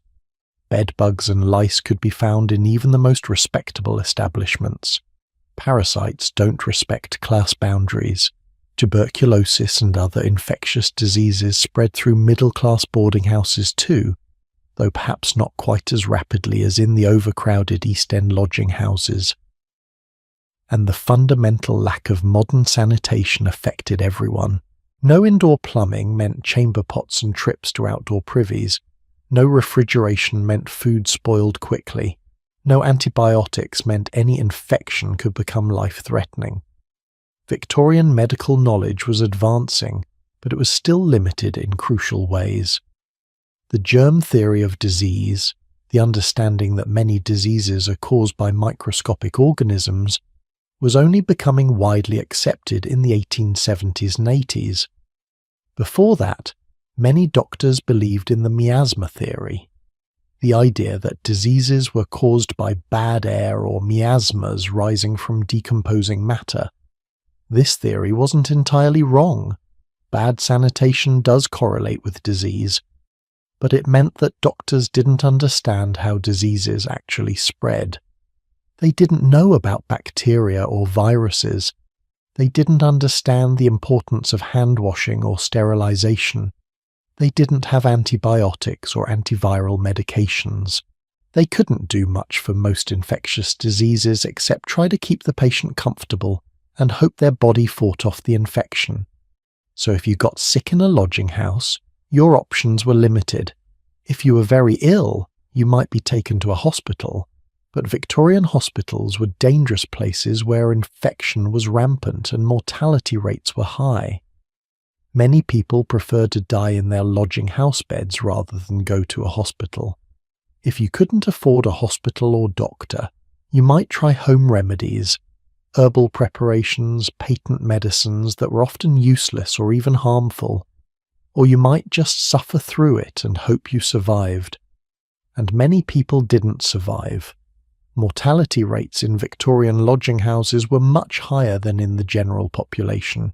Exact numbers are hard to come by because record keeping was poor, but we know that life expectancy for people living in the poorest areas of Victorian cities was shockingly low, perhaps 30 or 35 years, compared to 45 or 50 for the middle class. And lodging house residents were among the poorest of the poor. Death in a lodging house was common enough to be almost routine. Someone would go to sleep and not wake up, perhaps from a heart attack, or an overdose of alcohol or drugs, or simply from the cumulative toll of malnutrition and disease. The other lodgers would inform the deputy keeper, who would inform the authorities, and eventually someone would come to remove the body. In the meantime, life in the lodging house continued. People ate breakfast, went to work, came back for dinner, all while a dead body lay in an upstairs room waiting to be collected. That story I told you at the very beginning, about 17 people sharing a room with a corpse for 3 days without noticing, seems less impossible when you understand how common death was and how inured people became to it. But here's what makes this all even more tragic.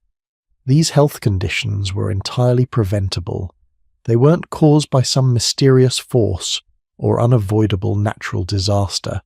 They were caused by poverty, overcrowding, and lack of political will to improve conditions. Victorian England had the wealth and the technology to provide decent housing, clean water, adequate sanitation, and basic medical care to everyone. But it chose not to. It chose to allow hundreds of thousands of people to live in conditions that guaranteed illness and early death, because addressing the problem would have required spending money and challenging the economic system that benefited the wealthy. Social reformers understood this. After the Jack the Ripper murders brought attention to conditions in the East End, there were calls for clearing the worst slums and building better housing. Some improvements were made. The worst streets were eventually demolished. Model lodging houses with better sanitation were built in some areas. But these reforms were limited and slow. Most lodging houses continued to operate under terrible conditions well into the 20th century. The fundamental problem, that housing was treated as a commodity to extract profit from rather than as a basic human right, was never addressed. So that's the physical reality of Victorian boarding house life. The vermin, the disease, the filth, the death. It's unpleasant to think about, and I'm sure it's unpleasant to hear about, but it's important to understand because this was the lived experience of hundreds of thousands of people. They weren't abstract historical figures. They were real human beings who dealt with these conditions every single day. And remarkably, they survived. They built lives, formed relationships, found moments of joy and connection even in these terrible circumstances. The human capacity for resilience is extraordinary. But these boarding houses didn't exist in isolation. They were part of neighbourhoods, part of streets, part of the larger fabric of Victorian cities. And the geography of where boarding houses were located, which streets, which neighbourhoods, which parts of town, that geography tells us a lot about Victorian society's attitudes toward poverty and class. So let's zoom out from the individual buildings and look at the streets that swallowed souls, the neighbourhoods that became synonymous with danger and despair, and the social geography of Victorian boarding house life. If you wanted to understand Victorian society's deepest fears and prejudices, you could do worse than studying a map. Not just any map, but one showing where the boarding houses and lodging houses clustered, which streets, which neighbourhoods, which invisible boundaries separated respectable from dangerous. Because the geography of boarding houses wasn't random. It revealed the social structure of Victorian cities as clearly as if someone had drawn lines on the ground and labelled them "Here lives poverty," and "Here lives crime," and "Here lives despair." The most notorious streets, Dorset Street, Flower and Dean Street, Thrall Street, became shorthand for everything Victorian society feared about urban poverty. Tonight, let's walk through these streets one more time, but now understanding how they fit into the larger map of Victorian London and what happened to them when society finally decided they'd seen enough. Let's start with a name you already know well, Dorset Street in Spitalfields. But I want you to understand exactly where this street was and why it became what it became. Dorset Street ran east to west, connecting Commercial Street to Crispin Street. It was in the heart of the old Spitalfields area, which had once been prosperous. In the 18th century, Spitalfields was home to Huguenot silk weavers, French Protestant refugees who'd brought their craft to England and built a thriving industry. The houses on Dorset Street were originally built for these artisans, 4-storey townhouses with workshops in the attics where looms were set up to catch the natural light. But by the mid-19th century, the silk industry had collapsed. Cheaper imports and changing fashions destroyed the market, and the weavers fell into poverty or moved away. The houses they'd built, solid, well-constructed buildings, were still standing, but they were no longer occupied by respectable tradespeople. Instead, they were converted into lodging houses, with the large rooms that had once held families and looms now packed with beds for the desperate poor. The architecture that had been designed for light and air and craft work was repurposed for human warehousing, and Dorset Street became the worst of the worst. The Daily Mail called it the worst street in London.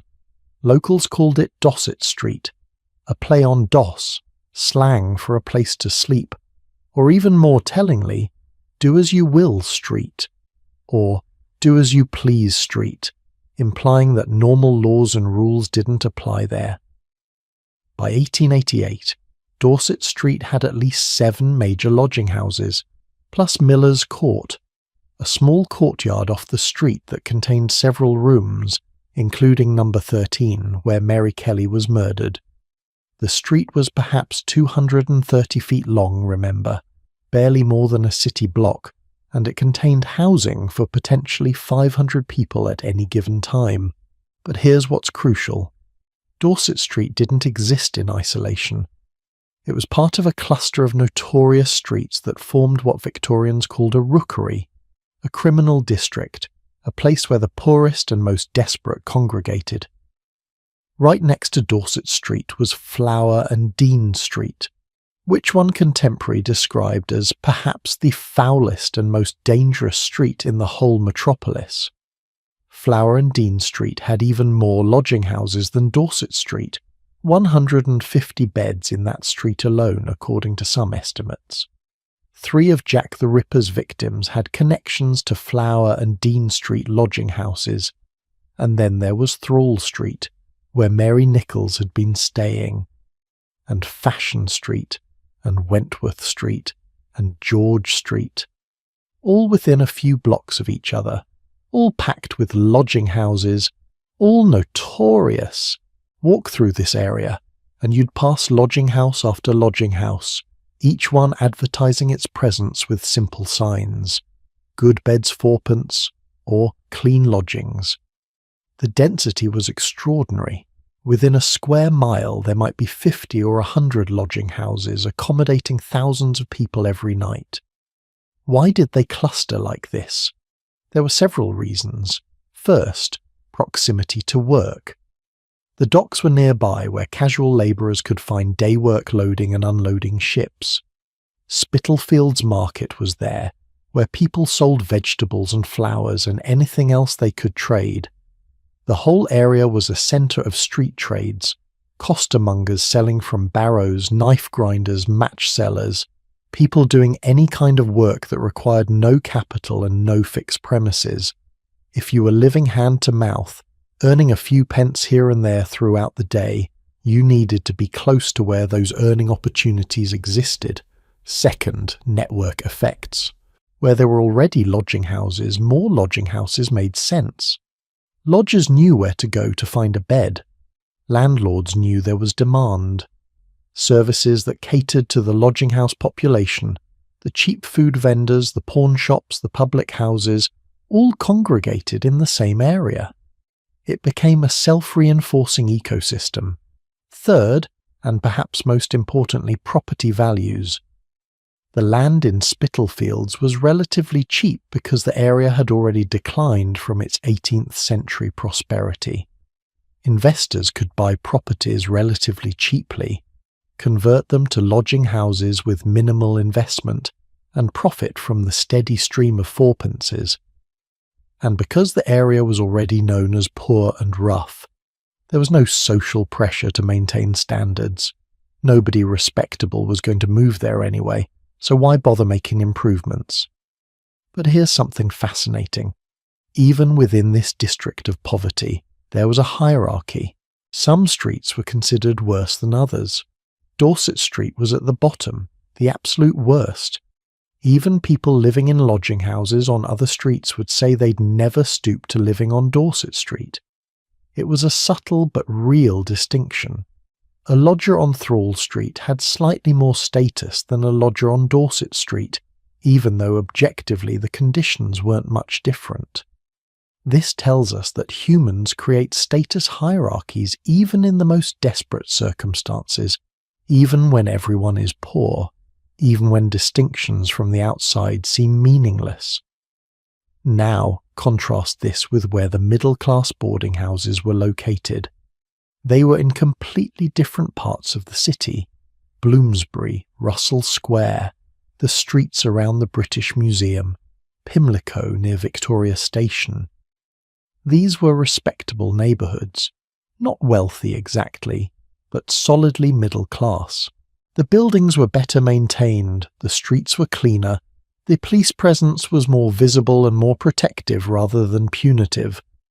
Property values were higher, which meant rents were higher, which meant only relatively prosperous lodgers could afford to live there. And there was an invisible but very real boundary between these areas. You could walk from Spitalfields to Bloomsbury in perhaps 45 minutes, but you'd be crossing from one world to another. The architecture would change, becoming more uniform and better maintained. The street lighting would improve. The people you passed on the street would be dressed better. The shops would sell different goods at different prices. And the boarding houses, when you encountered them, would have discreet signs or no signs at all, because advertising yourself as a boarding house in a respectable neighbourhood was slightly embarrassing. Interestingly, there were also boarding house districts in the West End, areas like Notting Hill, which most people today think of as fashionable, but which in the Victorian era had some of the worst lodging houses in London. An 1883 article in the Pall Mall Gazette noted with surprise that the worst lodging houses weren't in the East End at all, but in Notting Hill to the west. This challenges our assumptions about Victorian geography. We tend to think of the East End as uniformly poor and the West End as uniformly wealthy, but the reality was more complex. Pockets of poverty existed throughout London, and lodging houses could be found in unexpected places. What united all these lodging house districts, regardless of where they were located, was that they were invisible to most of Victorian society. Respectable people didn't walk down Dorset Street. They had no reason to go to Flower and Dean Street. These were places you might read about in the newspaper, but you'd never visit. They existed in a kind of parallel London that most middle-class and wealthy Victorians never saw and preferred not to think about. But then came the autumn of 1888, and suddenly everyone was thinking about these streets. Jack the Ripper forced respectable Victorian society to pay attention to the East End. Newspapers sent journalists to report on conditions in Whitechapel. social reformers gave speeches about the horrors of lodging houses. Members of Parliament asked questions about what was being done to address poverty and overcrowding. The geography of lodging houses became public knowledge in a way it never had been before. And this attention led to action, though perhaps not the action that would have helped most. The Victorian solution to the problem of streets like Dorset Street was simple: destroy them. In the 1890s and early 1900s, there were systematic campaigns to clear the worst slums. The term used was slum clearance, which sounds benign until you think about what it actually meant: destroying the housing where poor people lived, with minimal provision for where those people would go afterward. Dorset Street survived until 1928, 40 years after the Ripper murders. By then, its name had been changed to Duval Street in 1904, an attempt to distance it from its notorious past. But changing the name didn't change the reality. It remained a lodging house district, remained poor and rough. In 1920, the Corporation of London purchased Spitalfields Market and planned a major expansion. This required demolishing the entire north side of Duval Street, including Miller's Court, where Mary Kelly had been murdered. A photographer visited just before the demolition and took some of the last photographs of these buildings. He described encountering an old woman living in one of the rooms who swore at him when he tried to photograph the place. Because even as it was being demolished, it was still someone's home. The demolition of Dorset Street was part of a broader pattern. Throughout the early 20th century, Victorian lodging house districts were destroyed to make way for new development. Sometimes this was justified as slum clearance and public health improvement. Sometimes it was driven by commercial interests. The land was valuable, and warehouses or offices were more profitable than lodging houses. Sometimes it was simply aesthetic. These streets were ugly. They were embarrassing. They reminded respectable society of problems it didn't want to confront, so remove them and the problems would disappear. Or so people thought. But here's the thing about destroying housing where poor people live. The people don't disappear just because the buildings do. They have to go somewhere. Some of the former lodging house residents moved to other lodging houses in other areas. Some ended up in the workhouse, which had always been the last resort. Some became genuinely homeless, sleeping rough in parks or doorways. The housing crisis didn't end, it just moved. And here's something that should make us uncomfortable. We're still doing this. Cities around the world still pursue policies of clearing areas where poor people live, calling it urban renewal or redevelopment or regeneration. We still push poor people out of city centres into peripheries where land is cheaper and problems are less visible. We still treat housing as a commodity to profit from rather than as a human right. The specific forms have changed. We don't have fourpenny lodging houses anymore, but the fundamental dynamic remains. We've learned remarkably little from Victorian history. Let me tell you about one more aspect of lodging house geography that's revealing: the relationship with religious and charitable institutions. In many lodging house districts, you'd find missions and settlement houses and charitable organisations trying to help the poor. The Salvation Army operated lodging houses that charged the same fourpence, but provided better conditions and prohibited drinking. Various church organisations ran similar establishments. These were well-intentioned efforts, and they did help some people. But they also reveal Victorian attitudes toward poverty, the belief that poor people needed to be reformed and saved, not just housed and fed. The charitable lodging houses often required attendance at religious services, or imposed strict behavioural rules, or provided help contingent on good conduct as defined by middle-class reformers. This created a strange situation where some poor people actually preferred the regular lodging houses, despite their terrible conditions, because they offered more freedom. You could drink if you wanted, you could come and go as you pleased, you could live your life without constant moral supervision. The price of charity was often a loss of autonomy, and many people weren't willing to pay that price. So the geography of Victorian boarding houses reveals layers of meaning: economic, social, moral. It shows us how cities organize themselves around inequality, how space itself becomes a marker of status, how the poor are simultaneously necessary to the functioning of the urban economy and unwanted in the visible city. The lodging house districts were essential. Where else would casual labourers live? Where else would seasonal workers and immigrants and the down on their luck find shelter? But they were also sites of shame, places Victorian society wished didn't exist. And when we walk through modern London, through the areas where these lodging house districts used to be, we're walking through palimpsests, places where the past has been erased but not entirely. Dorset Street is gone, replaced by an unnamed service road and parking area. Flower and Dean Street has vanished, but the patterns persist. Different streets, different names, but still areas where the poor cluster, where housing is inadequate, where desperation is visible to anyone willing to look.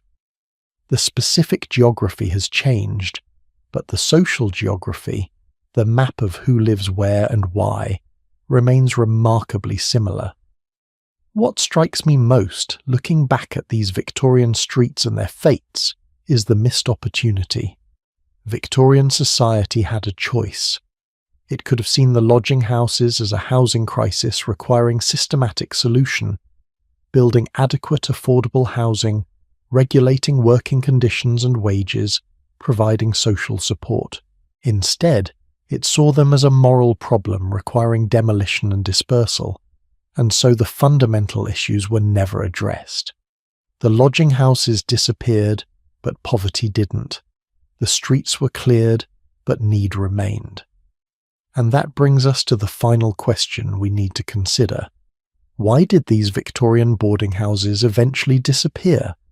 Not just the worst slums through demolition, but the entire system, the respectable middle-class boarding houses as well as the fourpenny lodging houses. What changed in society that made boarding houses obsolete? Because they did become obsolete, remarkably quickly in historical terms. By the middle of the 20th century, boarding houses were curiosities, remnants of a bygone era. What happened? That's our final chapter, the story of how the boarding house world ended and what we might learn from its ending. The end of the Victorian boarding house world didn't happen overnight, and it didn't happen because of a single cause. It was more like watching a tide slowly recede, leaving behind remnants and memories but fundamentally reshaping the coastline. By the middle of the 20th century, the boarding houses that had once housed hundreds of thousands of people had become anachronisms, curious relics that young people barely understood. You lived where? With strangers, sharing meals every night. The entire system that had seemed permanent and inevitable to the Victorians simply dissolved. Understanding why and how this happened tells us something important not just about history, but about the choices societies make about how people live and what we might learn as we face our own housing crises today. Let's start with the most obvious catalyst, World War I, which began in 1914. The war didn't directly destroy boarding houses. London wasn't heavily bombed in that conflict, but it fundamentally disrupted Victorian social patterns.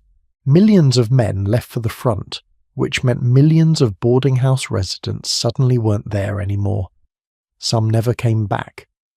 Those who did return often came back changed, traumatized, and the old Victorian certainties about class and social order had been shaken.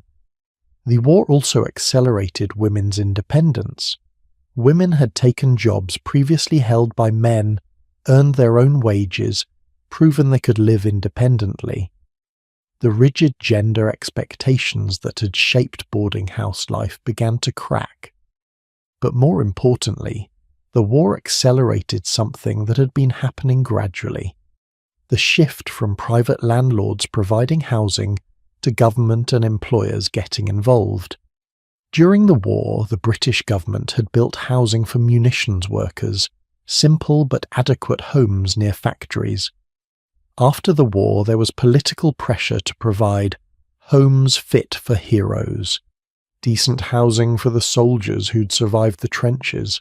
In 1919, the government passed the Housing Act, which for the first time made local councils responsible for providing working-class housing. This was a revolutionary change. Previously, housing for the poor had been entirely a matter for private landlords and charity. Now government was accepting responsibility. The council housing that resulted wasn't perfect, far from it, but it established a principle that housing was too important to be left entirely to the market. And as council housing expanded through the 1920s and 30s, it provided an alternative to lodging houses. A family could rent a council flat with its own kitchen, its own bathroom, its own front door that locked.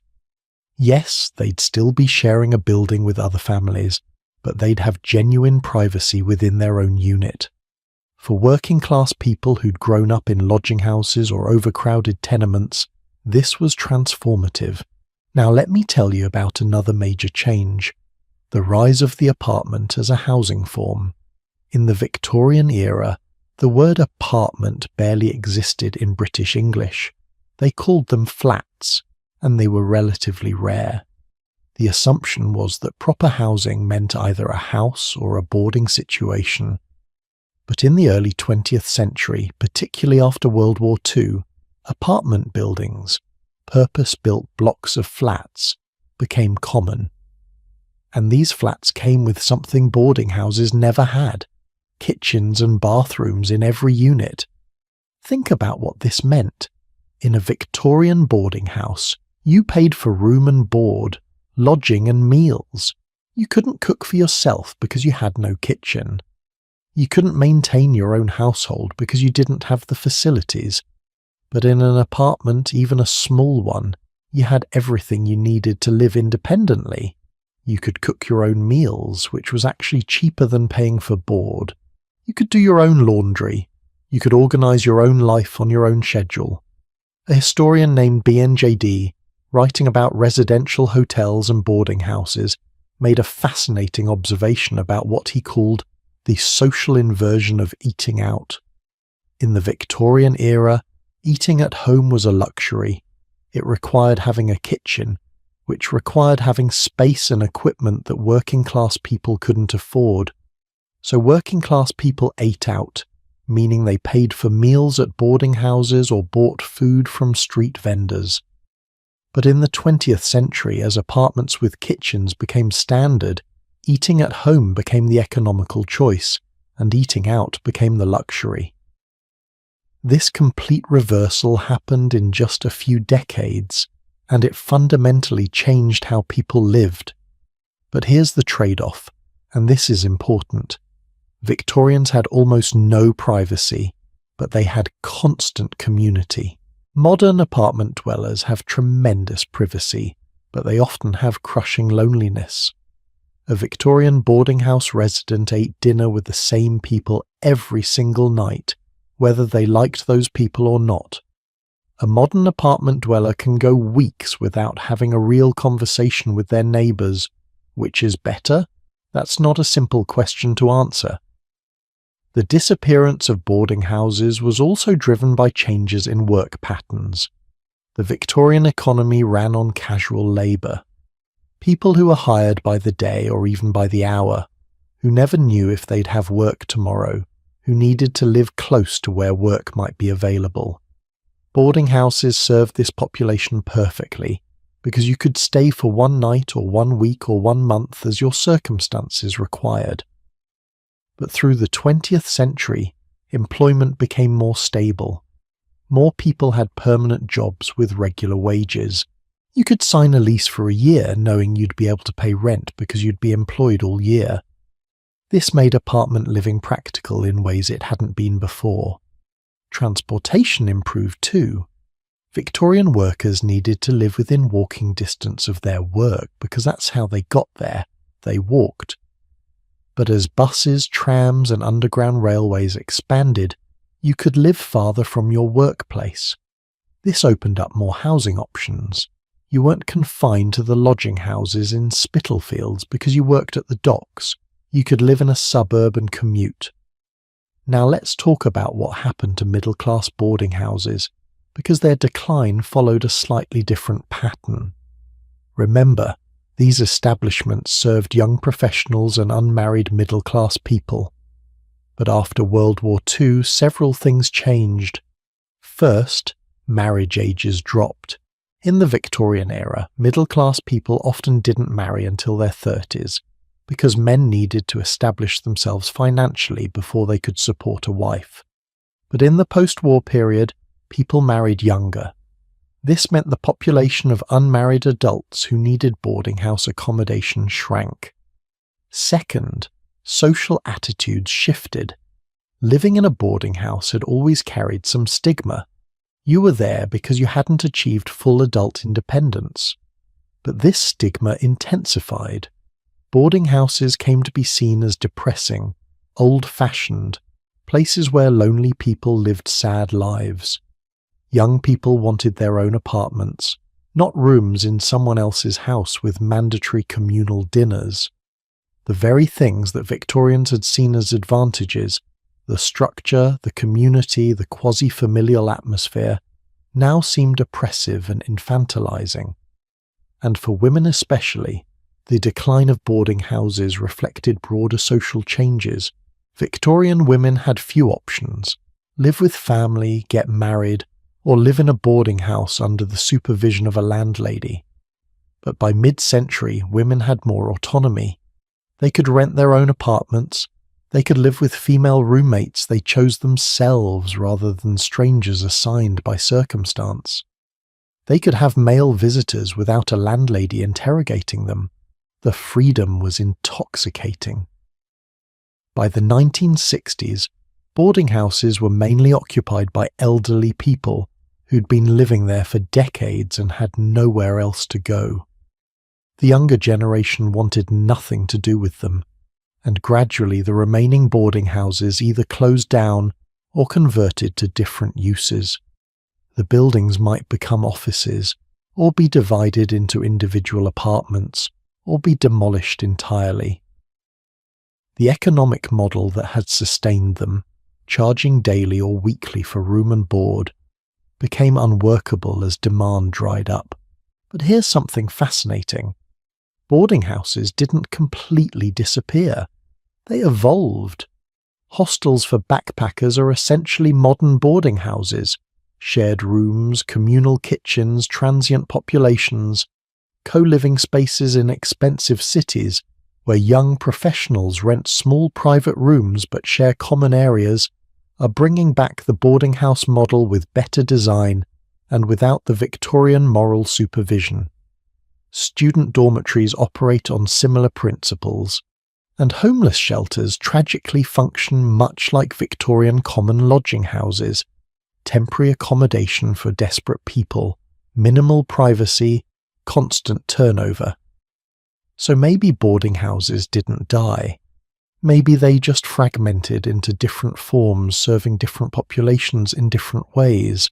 The unified system that existed in Victorian times, where boarding houses served everyone from clerks to criminals, where you could trace a continuous spectrum from respectable establishments to fourpenny doss houses, that system broke apart.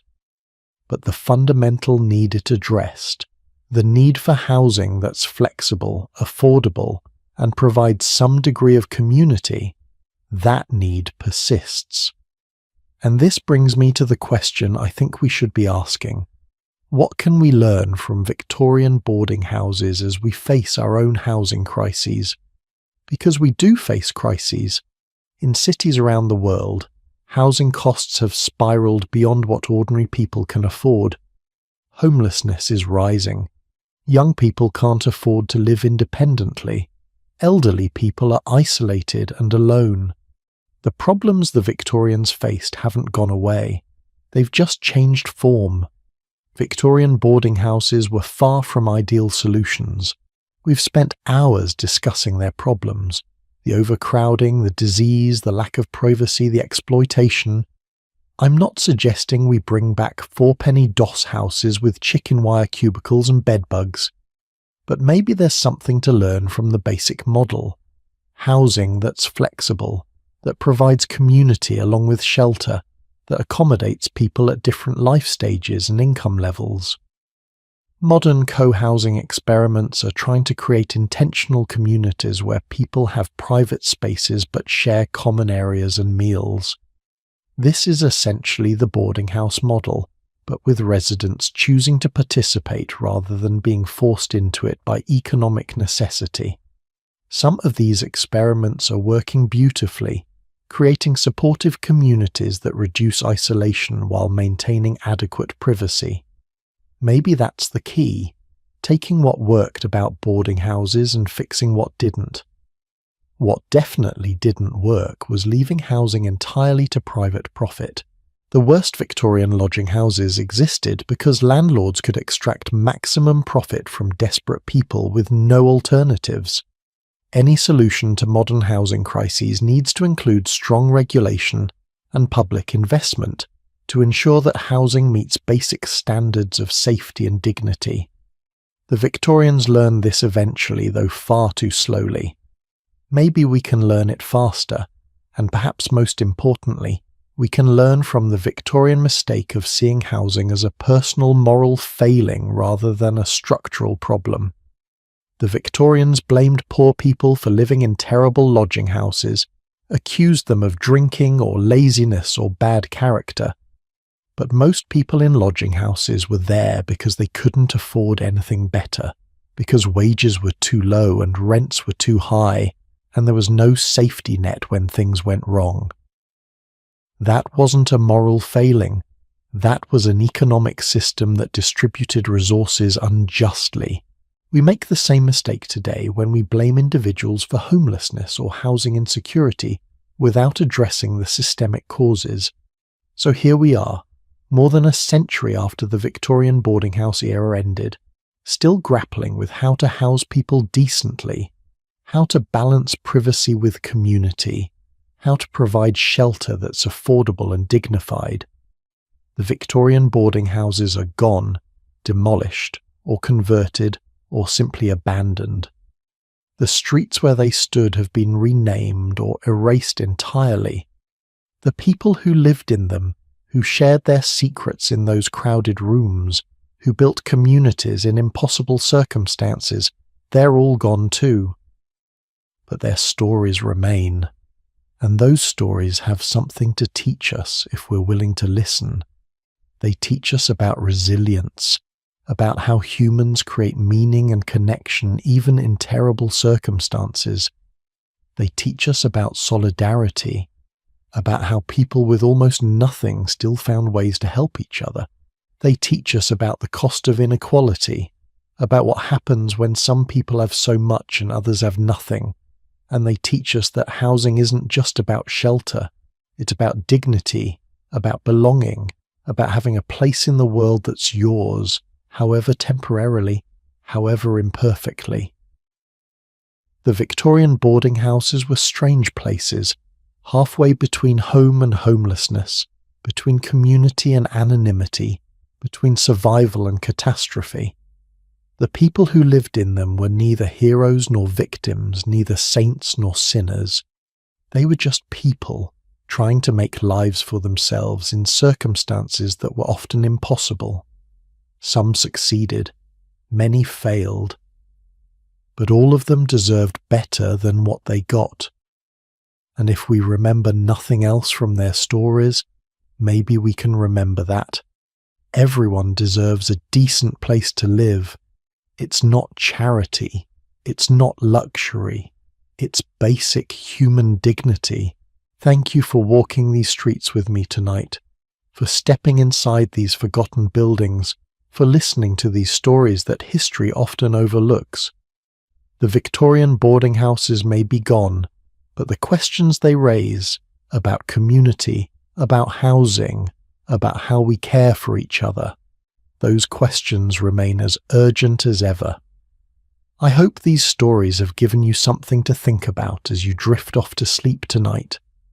Perhaps you'll dream of those long-ago dinner tables where strangers became something like family, or those narrow staircases worn down by thousands of footsteps, or those rooms where people kept their secrets while living in plain sight. And perhaps, just perhaps, you'll carry some small piece of these stories with you into the waking world. There are so many more stories from Victorian London waiting to be told, so many more secrets hidden in the fog and gaslight of that extraordinary, terrible, fascinating time. I'll be back soon with another journey into the past. Until then, sleep well, dream deeply, and thank you for being here.